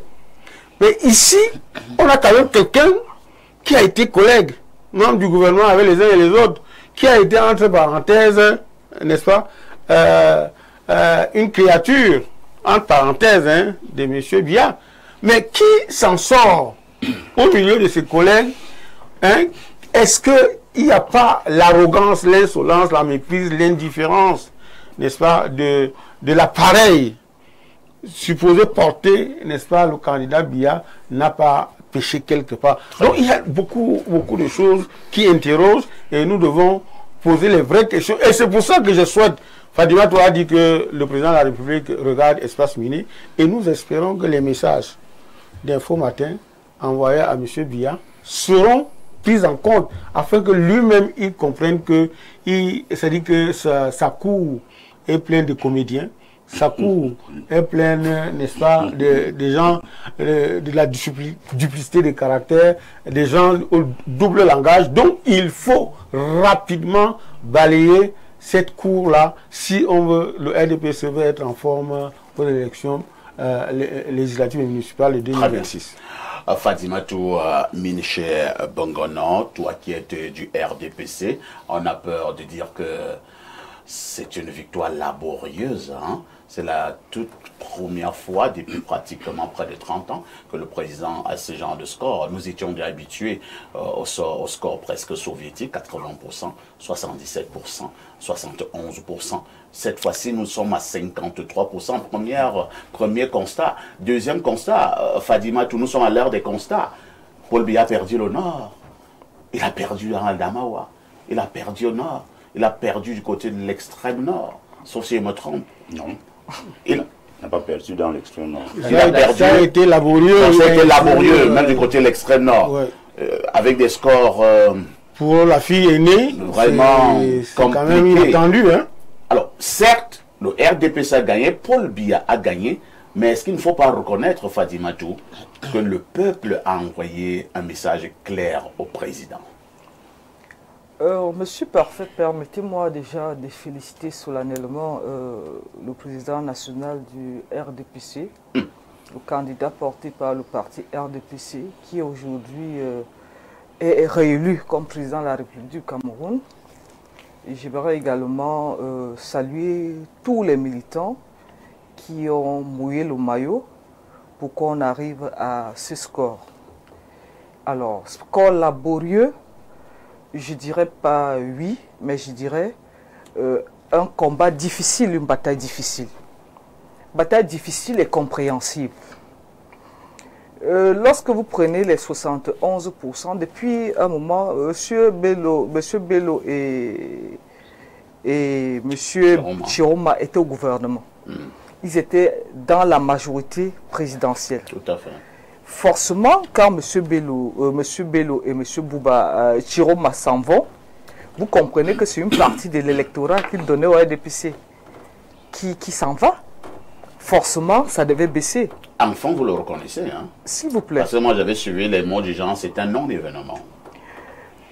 Chaque fois que vous allez confondre la communication politique à la propagande politique, vous allez toujours faire ce type de commentaires. Celui qui avait dit non-événement fait dans la propagande. Parce que justement, la politique, la bataille politique, pour ceux qui font la politique, ça se joue sur deux terrains. Le terrain psychologique et le terrain politique. Donc c'est d'abord une guerre de nerfs d'abord, et puis sur le terrain, on essaie de travailler. Là, je préfère le dire comme ça, c'est un score compréhensible. Message envoyé, oui. Message envoyé en ce sens que nous nous rendons compte que les choses ne seront plus comme avant. Ceux qui étaient nos alliés hier sont aujourd'hui des adversaires. Et lorsque vous interrogez le résultat de M. Chiroma, c'est comme si vous n'avez pas aussi pris en compte le paramètre des soutiens de certaines personnes qui recalaient, même comme le message n'avait pas été officiel. Vous voulez parler du MRC? Nous savions que ces messieurs avaient donné des consignes et ça s'est vérifié. Vous avez peur de prononcer le mot, le sigle MRC? Vous le faites déjà, je ne vais pas aller dans la répétition. Donc, vous comprenez ce soutien-là. Et deuxièmement, il y a parce que ayant été socialisé politiquement dans un environnement où il y avait l'opposition, le monde avait eu l'illusion du Messie. Entre-temps, certaines personnes ont également eu leur illusion du Messie. Avec Chiroma, il y a eu la même illusion du Messie de la communauté. Ça fait qu'il y a eu des réflexes où les gens allaient choisir le frère. Vous comprenez?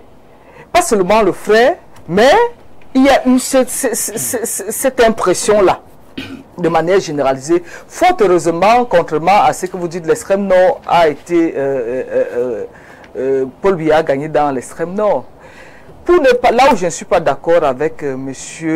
Soulé, qui en même temps appelle à la paix, mais tient un discours insidieux, parce que lorsqu'il vous rappelle, il parle des résultats proclamés et non des résultats sortis des urnes.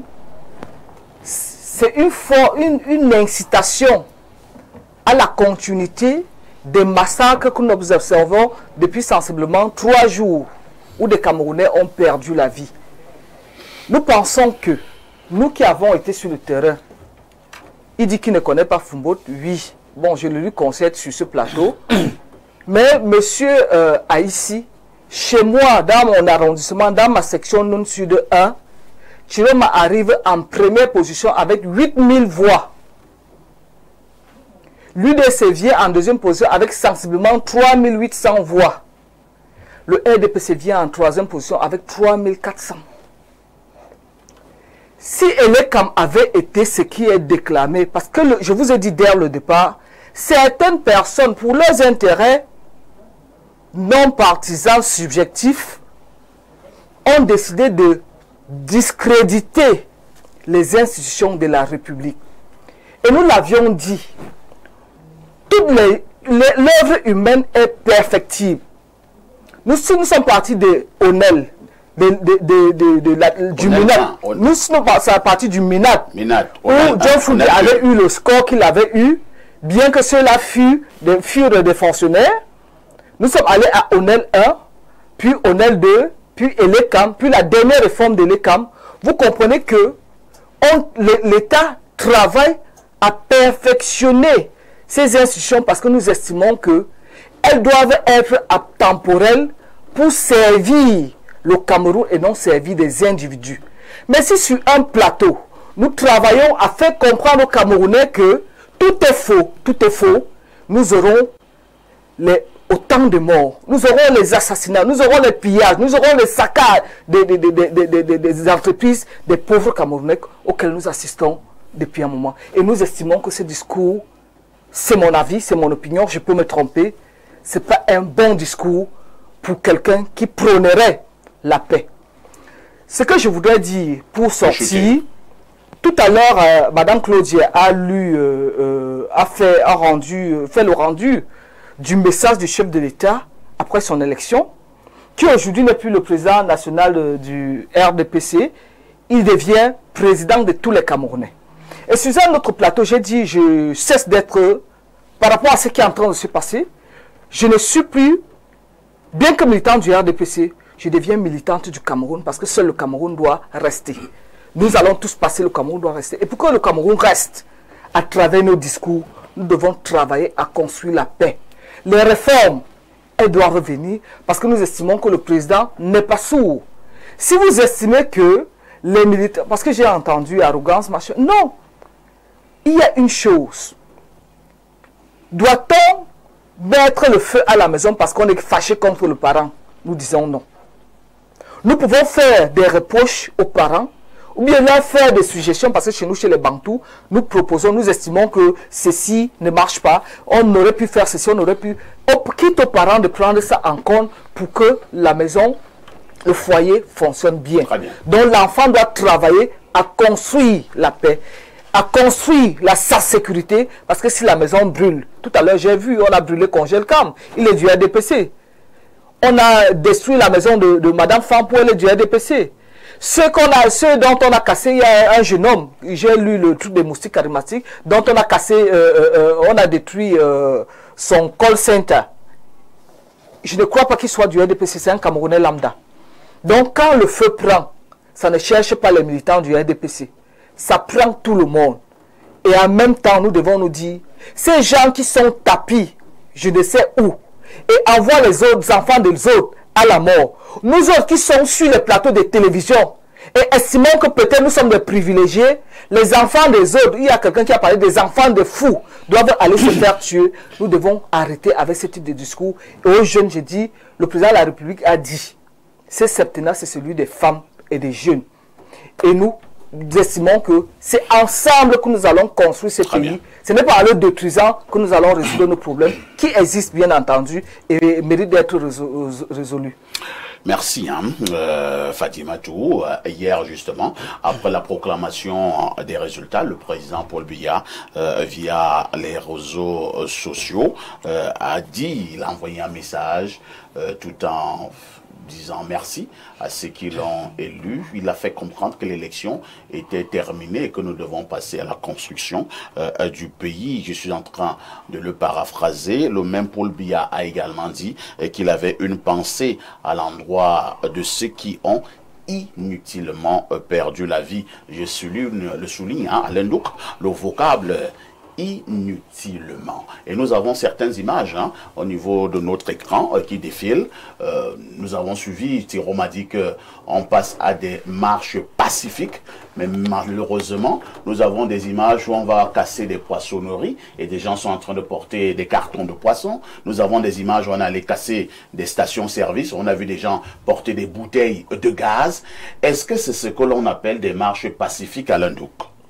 Si les marches n'ont rien de pacifique, telles que vous les avez décrites en vos propres mots, en m'en tenant de même à vos mots, on constate donc que c'est des gens aux abois qui sont dans la rue.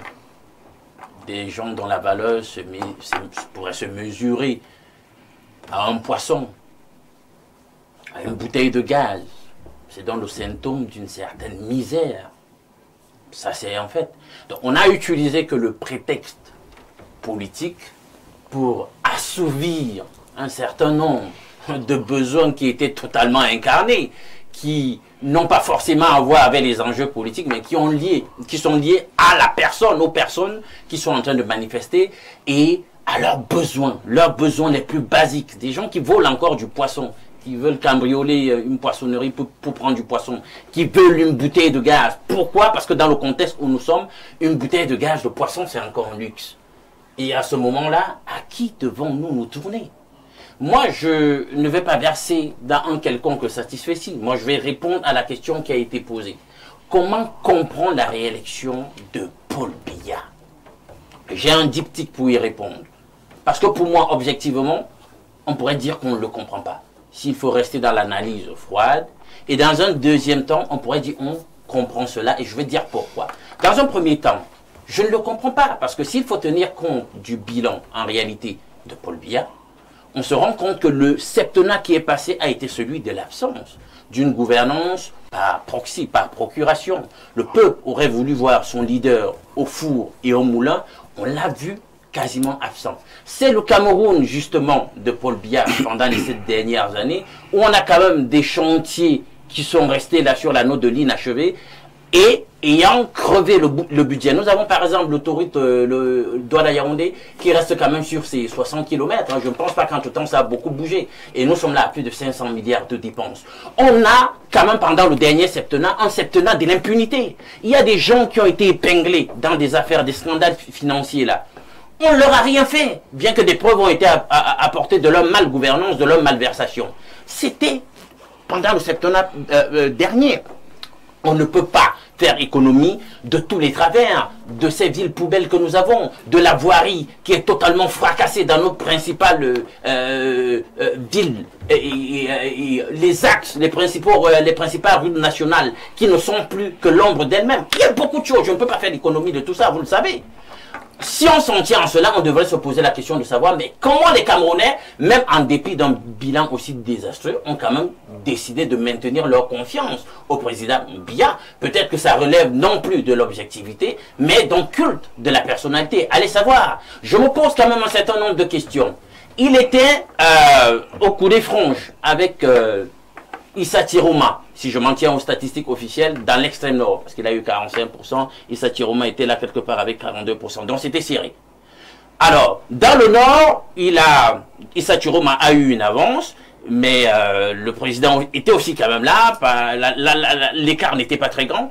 On se pose objectivement la question de savoir, avec ces deux élites du Nord, en réalité du Grand Nord, je veux dire du Septentrion, qui se sont détachés de leur alliance avec Biya et ont postulé, ont candidaté comme président pour cette élection du 12 octobre 2022, on se pose la question de savoir 2025, pardon, on se pose la question de savoir comment il y a eu cette stabilisation quelque peu de la posture de domination du président, qui s'en sort plutôt pas mal, en dépit de cette défection de ces deux piliers de sa stratégie électorale au niveau du septentrion. Dès que je dis ça, je sors de là, je vais à deux autres régions. Regardons un peu les deux régions en crise. On nous dit qu'il y a un important mouvement de population lié à la crise à l'intérieur du pays. elles fuient la zone en crise pour rejoindre l'intérieur du pays. Et on évalue cette population même, d'ailleurs d'après certaines sources, à plus de 600 000 personnes, ou alors voire même le million de personnes qui ont migré vers l'intérieur du pays. Mais vous allez remarquer que de même, le corps électoral, paradoxalement, a augmenté dans les deux régions en crise en question. Comment, objectivement, on peut expliquer cela? De 243% pour le sud-ouest et de 800% pour le nord-ouest. Et justement, c'est dans les zones en question où notre président réélu, ou comme certains disent, proclamé, a obtenu des scores soviétiques. Au nord-ouest, il est à 86%, quelque chose. C'est paradoxal parce que c'est quand même des grands bastions de la fronde nationale. Il faut le dire. Donc il y a ce paradoxe qu'on n'arrive pas à expliquer. Même chose, on est à plus de 60% avec le sud-ouest. On se pose aussi la question, bien que là-bas ce ne soit pas aussi tendu en termes de rejet, voilà, du régime qu'au nord-ouest, on se pose quand même la question de savoir comment le président réélu a obtenu un aussi bon score là-bas. Parce que là-bas aussi, c'est un vivier, c'est un terre-plein de la contestation. C'est paradoxal. Donc, de toute façon, puisque le monsieur est réélu, je veux donc comprendre que les Camerounais sont dans ce que j'appelle le schéma du syndrome de Stockholm. C'est-à-dire qu'on a finalement, bien qu'on n'a rien d'objectif à aimer quelqu'un, on l'aime finalement, et on l'a maintenu quand même au pouvoir, et on lui dit continue, peut-être qu'on veut qu'il ne sorte que du pouvoir, qu'une fois qu'il sera mort. Peut-être que c'est comme ça qu'on voit les choses dans ce pays. Si c'est le choix des Camerounais, je leur dis c'est leur choix. Mais moi, je fais l'analyse froide pour dire, il y a quand même anguille sous roche. Merci. Alors, je vais donner les pourcentages au niveau des régions pour que nous soyons au même niveau de compréhension sur ce plateau. Du côté de la Damawa, 34,61% pour le RDPC et 50,33% pour le FSNC. Du côté du centre, on dira que le RDPC gagne avec 70,14%, le FSNC 21,62%. Du côté de l'Est, RDPC gagne 73,88% pour le FSNC 19,82%. Du côté de l'extrême nord, le RDPC gagne à 45,93% pour le FSNC 42,34%. Du côté du littoral, le RDPC perd avec 20,99%, le FSNC gagne à 64,59%. Du côté du nord, le RDPC perd 38,78%, le FSNC gagne à 43,51%. Du côté du nord-ouest, le RDPC gagne avec 86,31%, le FSNC perd avec 5,21%. Du côté de l'ouest, le RDPC perd avec 38,61% et le FSNC gagne avec 46,76%. Du côté du sud, le RDPC gagne à 90,86% et le FSNC perd avec 0,6%. Du côté du sud-ouest, le RDPC gagne avec 68,89% et le FSNC perd avec 22,79%. Il faut également dire que du côté de la diaspora, le RDPC a perdu dans toute la diaspora, que ce soit du côté de l'Afrique, que ce soit du côté de la zone Amérique ou alors de la zone Europe. Et là, ça nous amène quand même à poser une analyse et un commentaire, Bernard Rowana. Merci, parfait ici. Je voudrais revenir en arrière pour évoquer que le 25 juin de cette année courante, lorsque M. Tiroma a démissionné du gouvernement, Cameroun Tribune avait barré la une de son journal de Marie-Claire Nana avec la sortie de M. Jacques Famdongo, secrétaire en charge de la communication au niveau du comité central. Il disait rien de nouveau. Sur ce plateau, on a débattu sur cette sortie de M. Jacques Famdongo, j'avais dit parfait ici en son temps que c'était véritablement de l'arrogance parce que je démontrais que Chiroma était un grand pilier avec Bello Bouba du régime Biya dans le septentrion.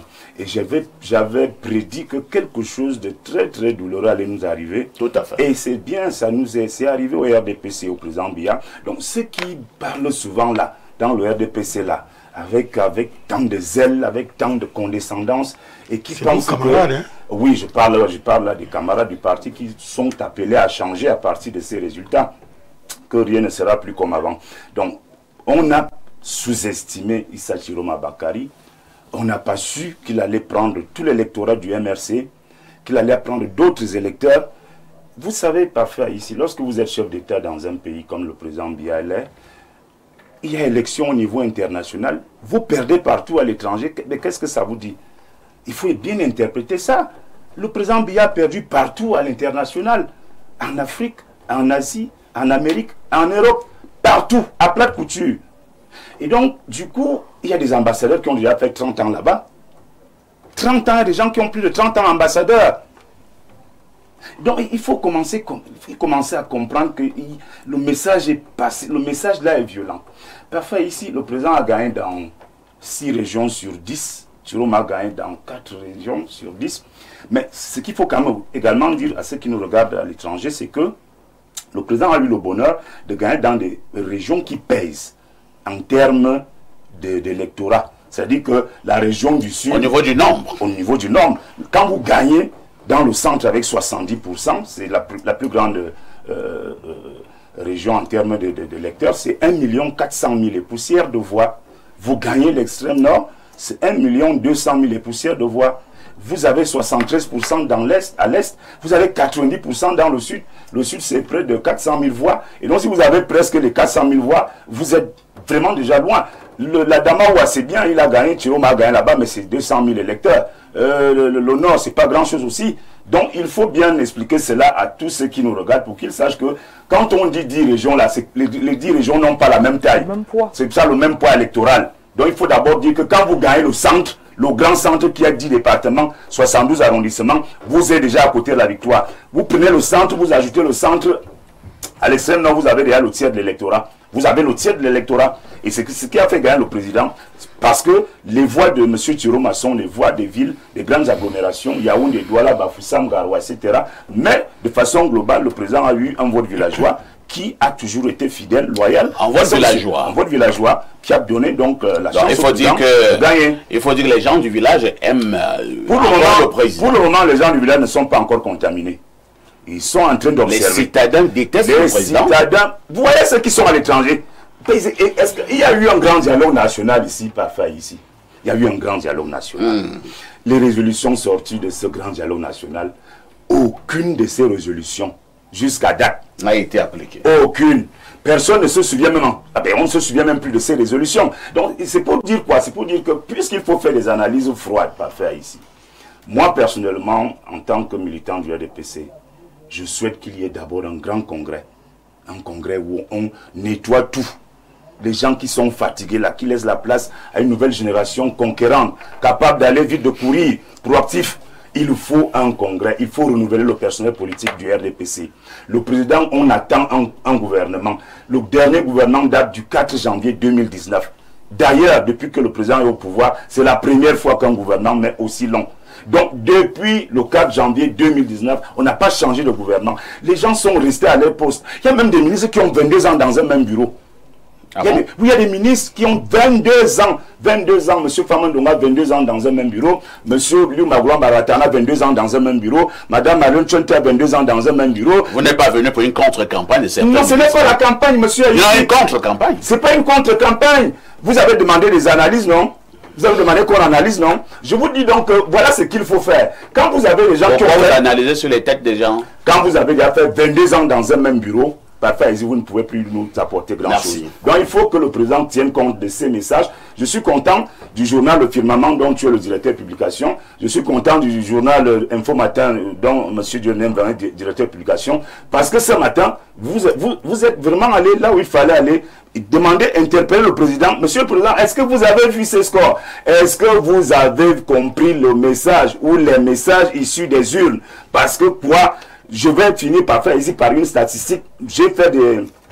J'ai décrypté en profondeur les résultats au niveau des commissions communales, au niveau des commissions départementales, jusqu'à la commission nationale de recensement au niveau sur 63 ministres.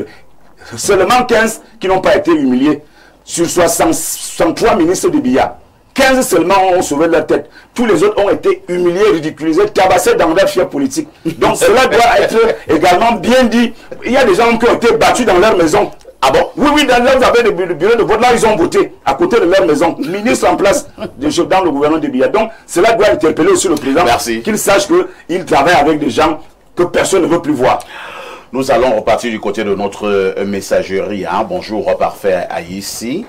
Je vous suis et voudrais vous suggérer de considérer plutôt le nombre de votes au lieu de mettre en exergue les pourcentages. En prenant en compte ce que je vous suggère, vous allez vous rendre compte que c'est dans la région du centre que le président Biya a gagné les élections. Écoutez, 90% de 10 000 ne donnent que 9 000 votes.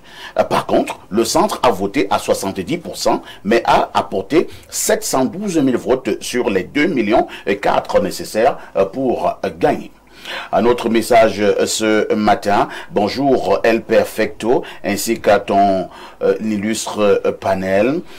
Taux d'abstention 42,24%, soit environ 3 414 043 personnes. Une fois encore, nous passons à côté de l'histoire en refusant d'une part, d'aller voter massivement, d'autre part, de faire une coalition forte. Encore 7 ans de renouveau, le chemin est encore très long, vraiment très long. Je suis tout de même un peu surpris de votre casting ce matin avec 2 membres du RDPC, avec l'élégance qui guide généralement votre émission. Je m'attendais au moins à voir les représentants des autres partis politiques, au moins les 3 premiers, RDPC, FSNC, PCRN. Encore 6 ans et 374 jours. Alors, mon frère, peut-être toi-même tu ne suis pas l'actualité. Hein. Il y a une note qui est sortie du FSNC. Est-ce que tu as même suivi la note là?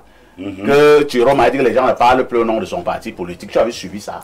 Moi, je vais donc aller prendre les gens sous leur lit pour dire que non, par force, je les ménote, ils venaient parler au nom du FSNC. Moi, je suis ici au nom du journaliste. Je suis pas ici au nom du RDPC. Bon, le PCRN, vous parlez du PCRN. Est-ce que vous êtes au courant que Cabral Libi a félicité le président hier, après la lecture des résultats? C'est sûr que tu n'es même pas au courant. Alors un autre message, hein, que dit ce téléspectateur. Bonjour Perfecto, un bonjour particulier à la communicante du RDPC sur le plateau. Bravo, bravo et bravo. Cette dame devrait passer sur tous les plateaux télé pour communiquer pour ce parti. La réélection du président Biya s'inscrit dans la continuité d'un modèle politique où la longévité au pouvoir prime sur l'alternance. Pour les observateurs, elle illustre la capacité du régime à s'adapter et à maintenir un équilibre entre stabilité et autorité, mais aussi les limites de la démocratie électorale en Afrique centrale. La question qui demeure, comment assurer le renouvellement politique tout en préservant la stabilité nationale? C'est Steve depuis Bastos qui envoie ce message. Bonjour Monsieur Parfait, à ici et à tout ton panel. Il faut dire à Madame Fadimatou du RDPC que ses remerciements envers les militants du RDPC n'ont pas sa place, mais qu'elle le fasse plutôt pour Elekam. Lui, il est un vrai militant fidèle de ce parti et l'a encore démontré. Elekam a voté. Parfait, une 30 secondes. Moi, je suis toujours amusé parce que à un moment donné, nous avions l'impression que Elekam, en fait, est un véritable adversaire redoutable pour le RDPC. Ah bon? Je prends un exemple. Vous le dites en toute sincérité? Je le dis en toute sincérité. Les gens de l'Elekam vont vous regarder comment? Non, soyons sérieux. Il me souvient, en 2018, non pas en 2018, en 2013, maman est née en 1946. Son bureau de vote a toujours été à quelques encablures de notre domicile familial. On la prend, on l'enlève, et les Elekam l'enlève, puisqu'on la connaissait, c'était une figure connue. Et les gens de l'ECAM la connaissaient. Et je ne vais pas citer le nom de... On voté où à Limbe? Au pont, le Macapon, dans le nouveau pont sur le Noun, par Baganté. Je vous assure, elle avait payé la moto, puisque les voitures ne circulent pas, et la route n'était même pas encore praticable comme c'est le cas aujourd'hui. Elle a payé 4 000 aller, 4 000 retours pour aller voter. Pour la dernière élection? Ouais. En 2013. Ah, d'accord.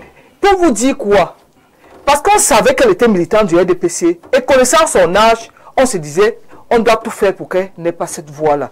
Dans les bureaux de vote, les camarades vous disent, mais mais ils font leur travail. Et les camarades sont plus enclins à aider, à demander. C'est parce que nous estimons que nous avons fait confiance à une institution. Ceux qui restent derrière leur clavier et parlent des choses de la politique, le RDPC je leur suggère également des légaux. Bien entendu, je leur suggère les prochaines élections, c'est vrai que c'est une élection indirecte, c'est en décembre, qu'ils aillent au moins observer dans leur quartier comment est-ce que ça se passe. Et l'élection municipale et législative, qu'ils aillent voir. Parce que parfois, vous avez l'impression que vous battez contre les partis de l'opposition et contre les responsables de l'ECAM qui laissent tout passer pour les autres et semblent être très rigoureux. Vous arrivez même avec des gens, j'ai mes camarades qui n'ont pas voté parce que leur nom ne figurait pas sur les listes. Très bien. Donc, sous les Honogiolo, est-ce qu'à un moment donné, au regard des résultats du vote, Bernard, on a le relevé tout à l'heure, on ne va pas dire qu'à un moment donné, les Camerounais n'ont même pas simplement voté contre le Paul Biya, enfin certains Camerounais n'ont pas voté seulement contre Paul Biya, mais c'était une sanction contre certains de ses collaborateurs extrêmement arrogants et condescendants. Je voudrais voir ça autrement pour dire que certains Camerounais n'ont pas voté Chiroma, mais ils ont fait un vote rejet, un vote sanction. Parce que comme ça, c'est mieux dit. C'est pas pour dire que votre... Non, allez-y. Hein? Mais parce que quand vous regardez, les gens disent non, il a récupéré les voix de Kamto. Si Kamto n'a pas fait 20% en 2000... Il a fait 14% en 2018. S'il vous plaît, je sais. J'ai dit Kamto n'a pas fait 20% en 2018. Comment voulez-vous que Chiroma récupère les voix de Kamto, alors qu'il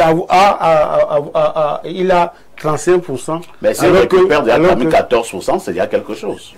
Bon, mais ça c'est un autre débat. Il faut dire que le vote sanction est un vote rejet. C'est un vote, n'est-ce pas, des dociles qui sont sortis de la docilité. C'est un vote, n'est-ce pas, de ceux qui disent que non, c'est terminé. Maintenant, ça nous ramène à quelque chose. C'est pour ça que, contrairement à ce que Mme Fadima tout dit, que sous les faits, c'est chose, non. Il faudrait que quelqu'un assume la débâcle du président Biya. Et qui doit assumer? Mais ce sont, n'est-ce pas, c'est les états-majors. Il a toujours décrié que le RDPC n'est pas un état n'est pas un parti des états-majors. Mais qu'est-ce qu'on regarde?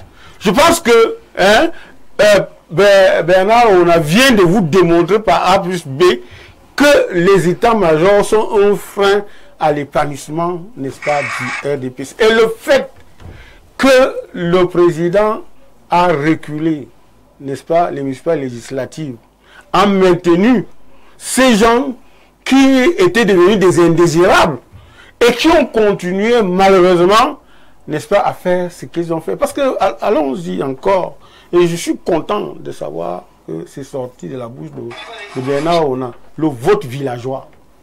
Le vote villageois. Le vote villageois montre que dans les villages, dans les départements où il n'y a pas possibilité de faire autrement, c'est là où on a voté le président Biya. Ou peut-être c'est là où il y a eu les bourrages, ou alors peut-être... vous dites peut-être, hein? J'ai dit... Non, on n'a aucun élément. Bien sûr, c'est pour ça que je ne suis pas affirmatif, ni péremptoire. C'est vrai que même ta manière de parler... Bon, il y a de l'insinuation. Vous permettez, l'insinuation fait partie du journalisme et de l'analyse politique. Maintenant, je voudrais dire... Vous insinuez un peu trop.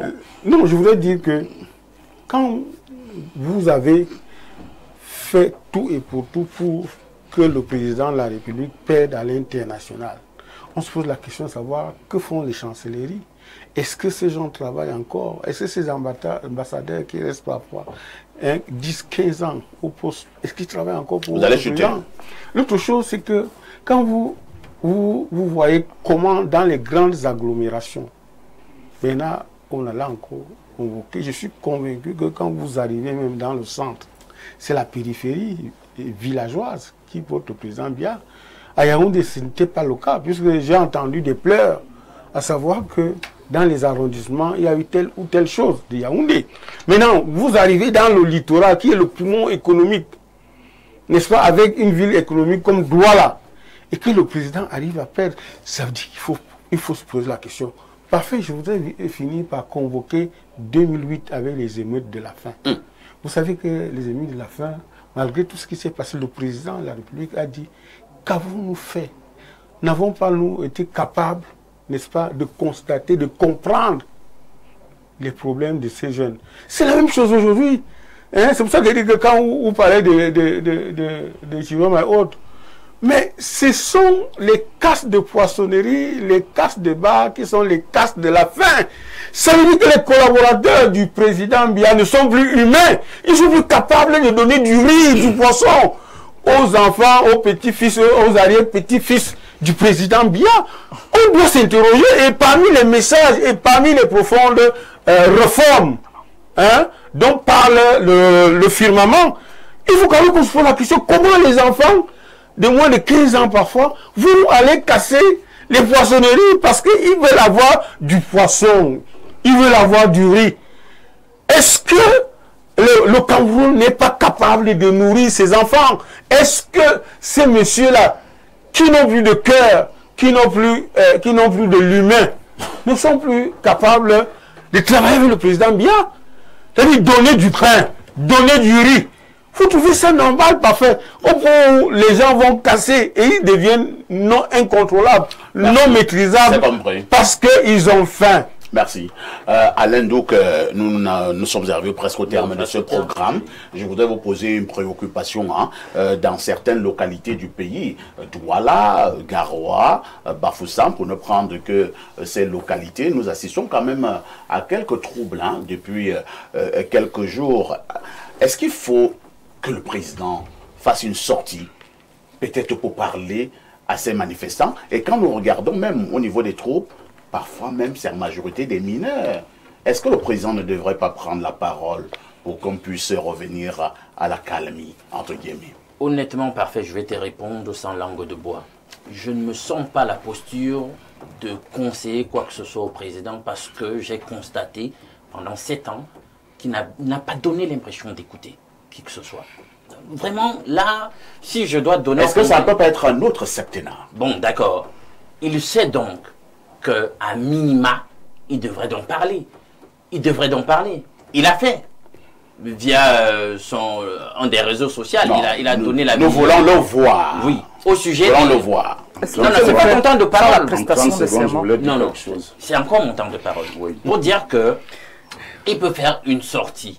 Mais, vous savez, pour apaiser, je ne sais pas, vraiment, il faudrait peut-être convoquer ici Merlin l'enchanteur. Parce qu'à l'état actuel des choses, il se pose énormément de problèmes pour remettre les Camerounais en confiance. En confiance dans la gouvernance. Il faut que les Camerounais reviennent et se disent que cette gouvernance-là est une gouvernance qui peut écouter. Or, on a eu l'impression qu'on avait une gouvernance autiste. Tu as dit par exemple tout à l'heure, tu as fait le constat, et il est certainement vrai, que beaucoup de cadres ont perdu chez eux. Je tiens dans leur bureau de vote, etc. Est-ce que tu sais qu'il se dit aussi que même où le président de la République vote, il a perdu? École publique Bastos. La démocratie. Ce serait la démocratie. Sois sérieux. Sois sérieux. Non, je t'explique un truc. À l'école publique de Bastos, le président n'a pas perdu. Oui. Mais tu vois, on a eu beaucoup de voix. Mais le président n'a pas perdu à l'école publique de Bastos. C'était serré. Le président avait habituellement le président fait des scores soviétiques là-bas. On le sait. Vous pensez que les Camerounais sont des robots? Non, le sortant de parce qu'ils veulent au sujet de cette prétendue grand amour dans la ruralité du président. J'aimerais qu'on questionne cela parce que justement, on a, même sur ce plateau, abordé des thématiques aussi où on questionnait l'exode rural. Pourquoi on fuit la ruralité? Pour que tout le monde vienne surpeuplé. Non, c'est Bernard. On a conclu. Nous n'avons plus de temps. Non, s'il te plaît. Non, c'est Bernard qui a la parole. Il va conclure. Vas-y, Bernard. Je voulais dire ici, plutôt que le président s'exprime, moi je souhaite au contraire que c'est le candidat qui a perdu qui prenne la parole pour essayer d'apaiser. Je vois enfin, ici, je vous assure, la parole de Issa Chiroma Bakari est plus précieuse en ce moment que celle du président Biya. Le président Biya a gagné. Nous avons vu hier comment les gens ont réagi. Les gens ont peur, il y a une psychose dans les grandes villes. Il est bien que le président Chiroma prenne la parole et qu'il dise aux Camerounais, calmez-vous, parce que je sais qu'il est républicain. Il l'a souvent démontré quand il soutenait Biya. Une autre précision de taille, la plupart des gens qu'on arrête à Douala sont à 40% des Tchadiens, des Centrafricains et des Nigérians. Donc l'État doit mettre véritablement la rigueur pour traiter ces gens-là avec la dernière rigueur, parce que des étrangers ne peuvent pas venir profiter de notre hospitalité pour détruire le Cameroun comme ça, et les gens applaudissent. Selon Noyola, en quelques secondes. Personnellement, je pense que le président doit parler. Le président, je suis contre ceux qui pensent que le président ne doit pas parler. Le président de la République doit tendre la main, comme il a commencé à travers son communiqué, l'apaisement. Et je suis convaincu d'une chose. Si le président de la République, parce qu'il reste un sage, les paroles d'un sage, d'un patriarche ne peuvent pas être jetées comme ça. Donc si le président de la République, en ce moment-ci, il dit à ses enfants, comme il a fait en 2008, par rapport aux émeutes de la faim, qu'il vous dise, je vous ai compris.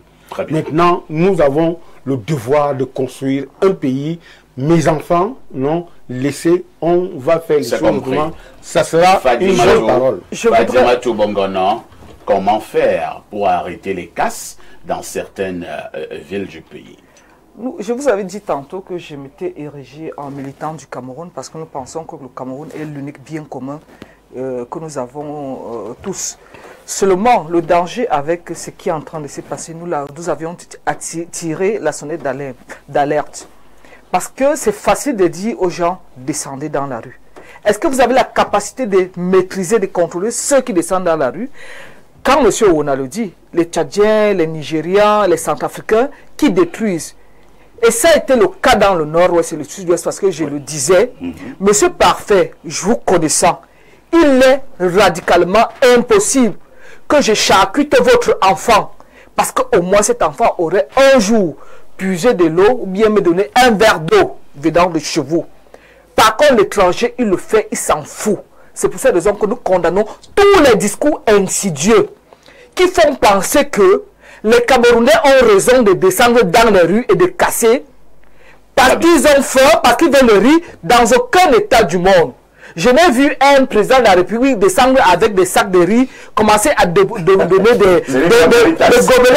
Voilà justement. Non, mais il y a une histoire que nous devons.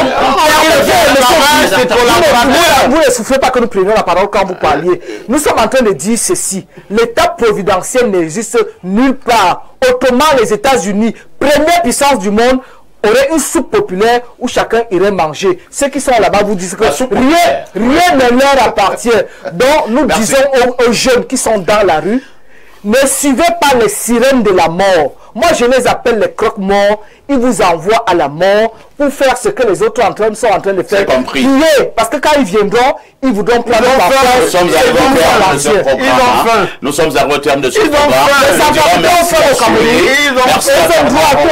Merci à Lendo, merci à Fatima Bongona, tout en disant que la rediffusion de ce programme, c'est tous les soirs à partir de 22h30. Sur ce plateau, on continuera toujours à prôner le langage de la paix, de l'apaisement. Le président Paul Biya a gagné et revient à lui de mettre sur pied les grandes réformes. Le message du peuple est certainement passé. Avec tout ceci, que faites-vous encore ailleurs? Bien entendu.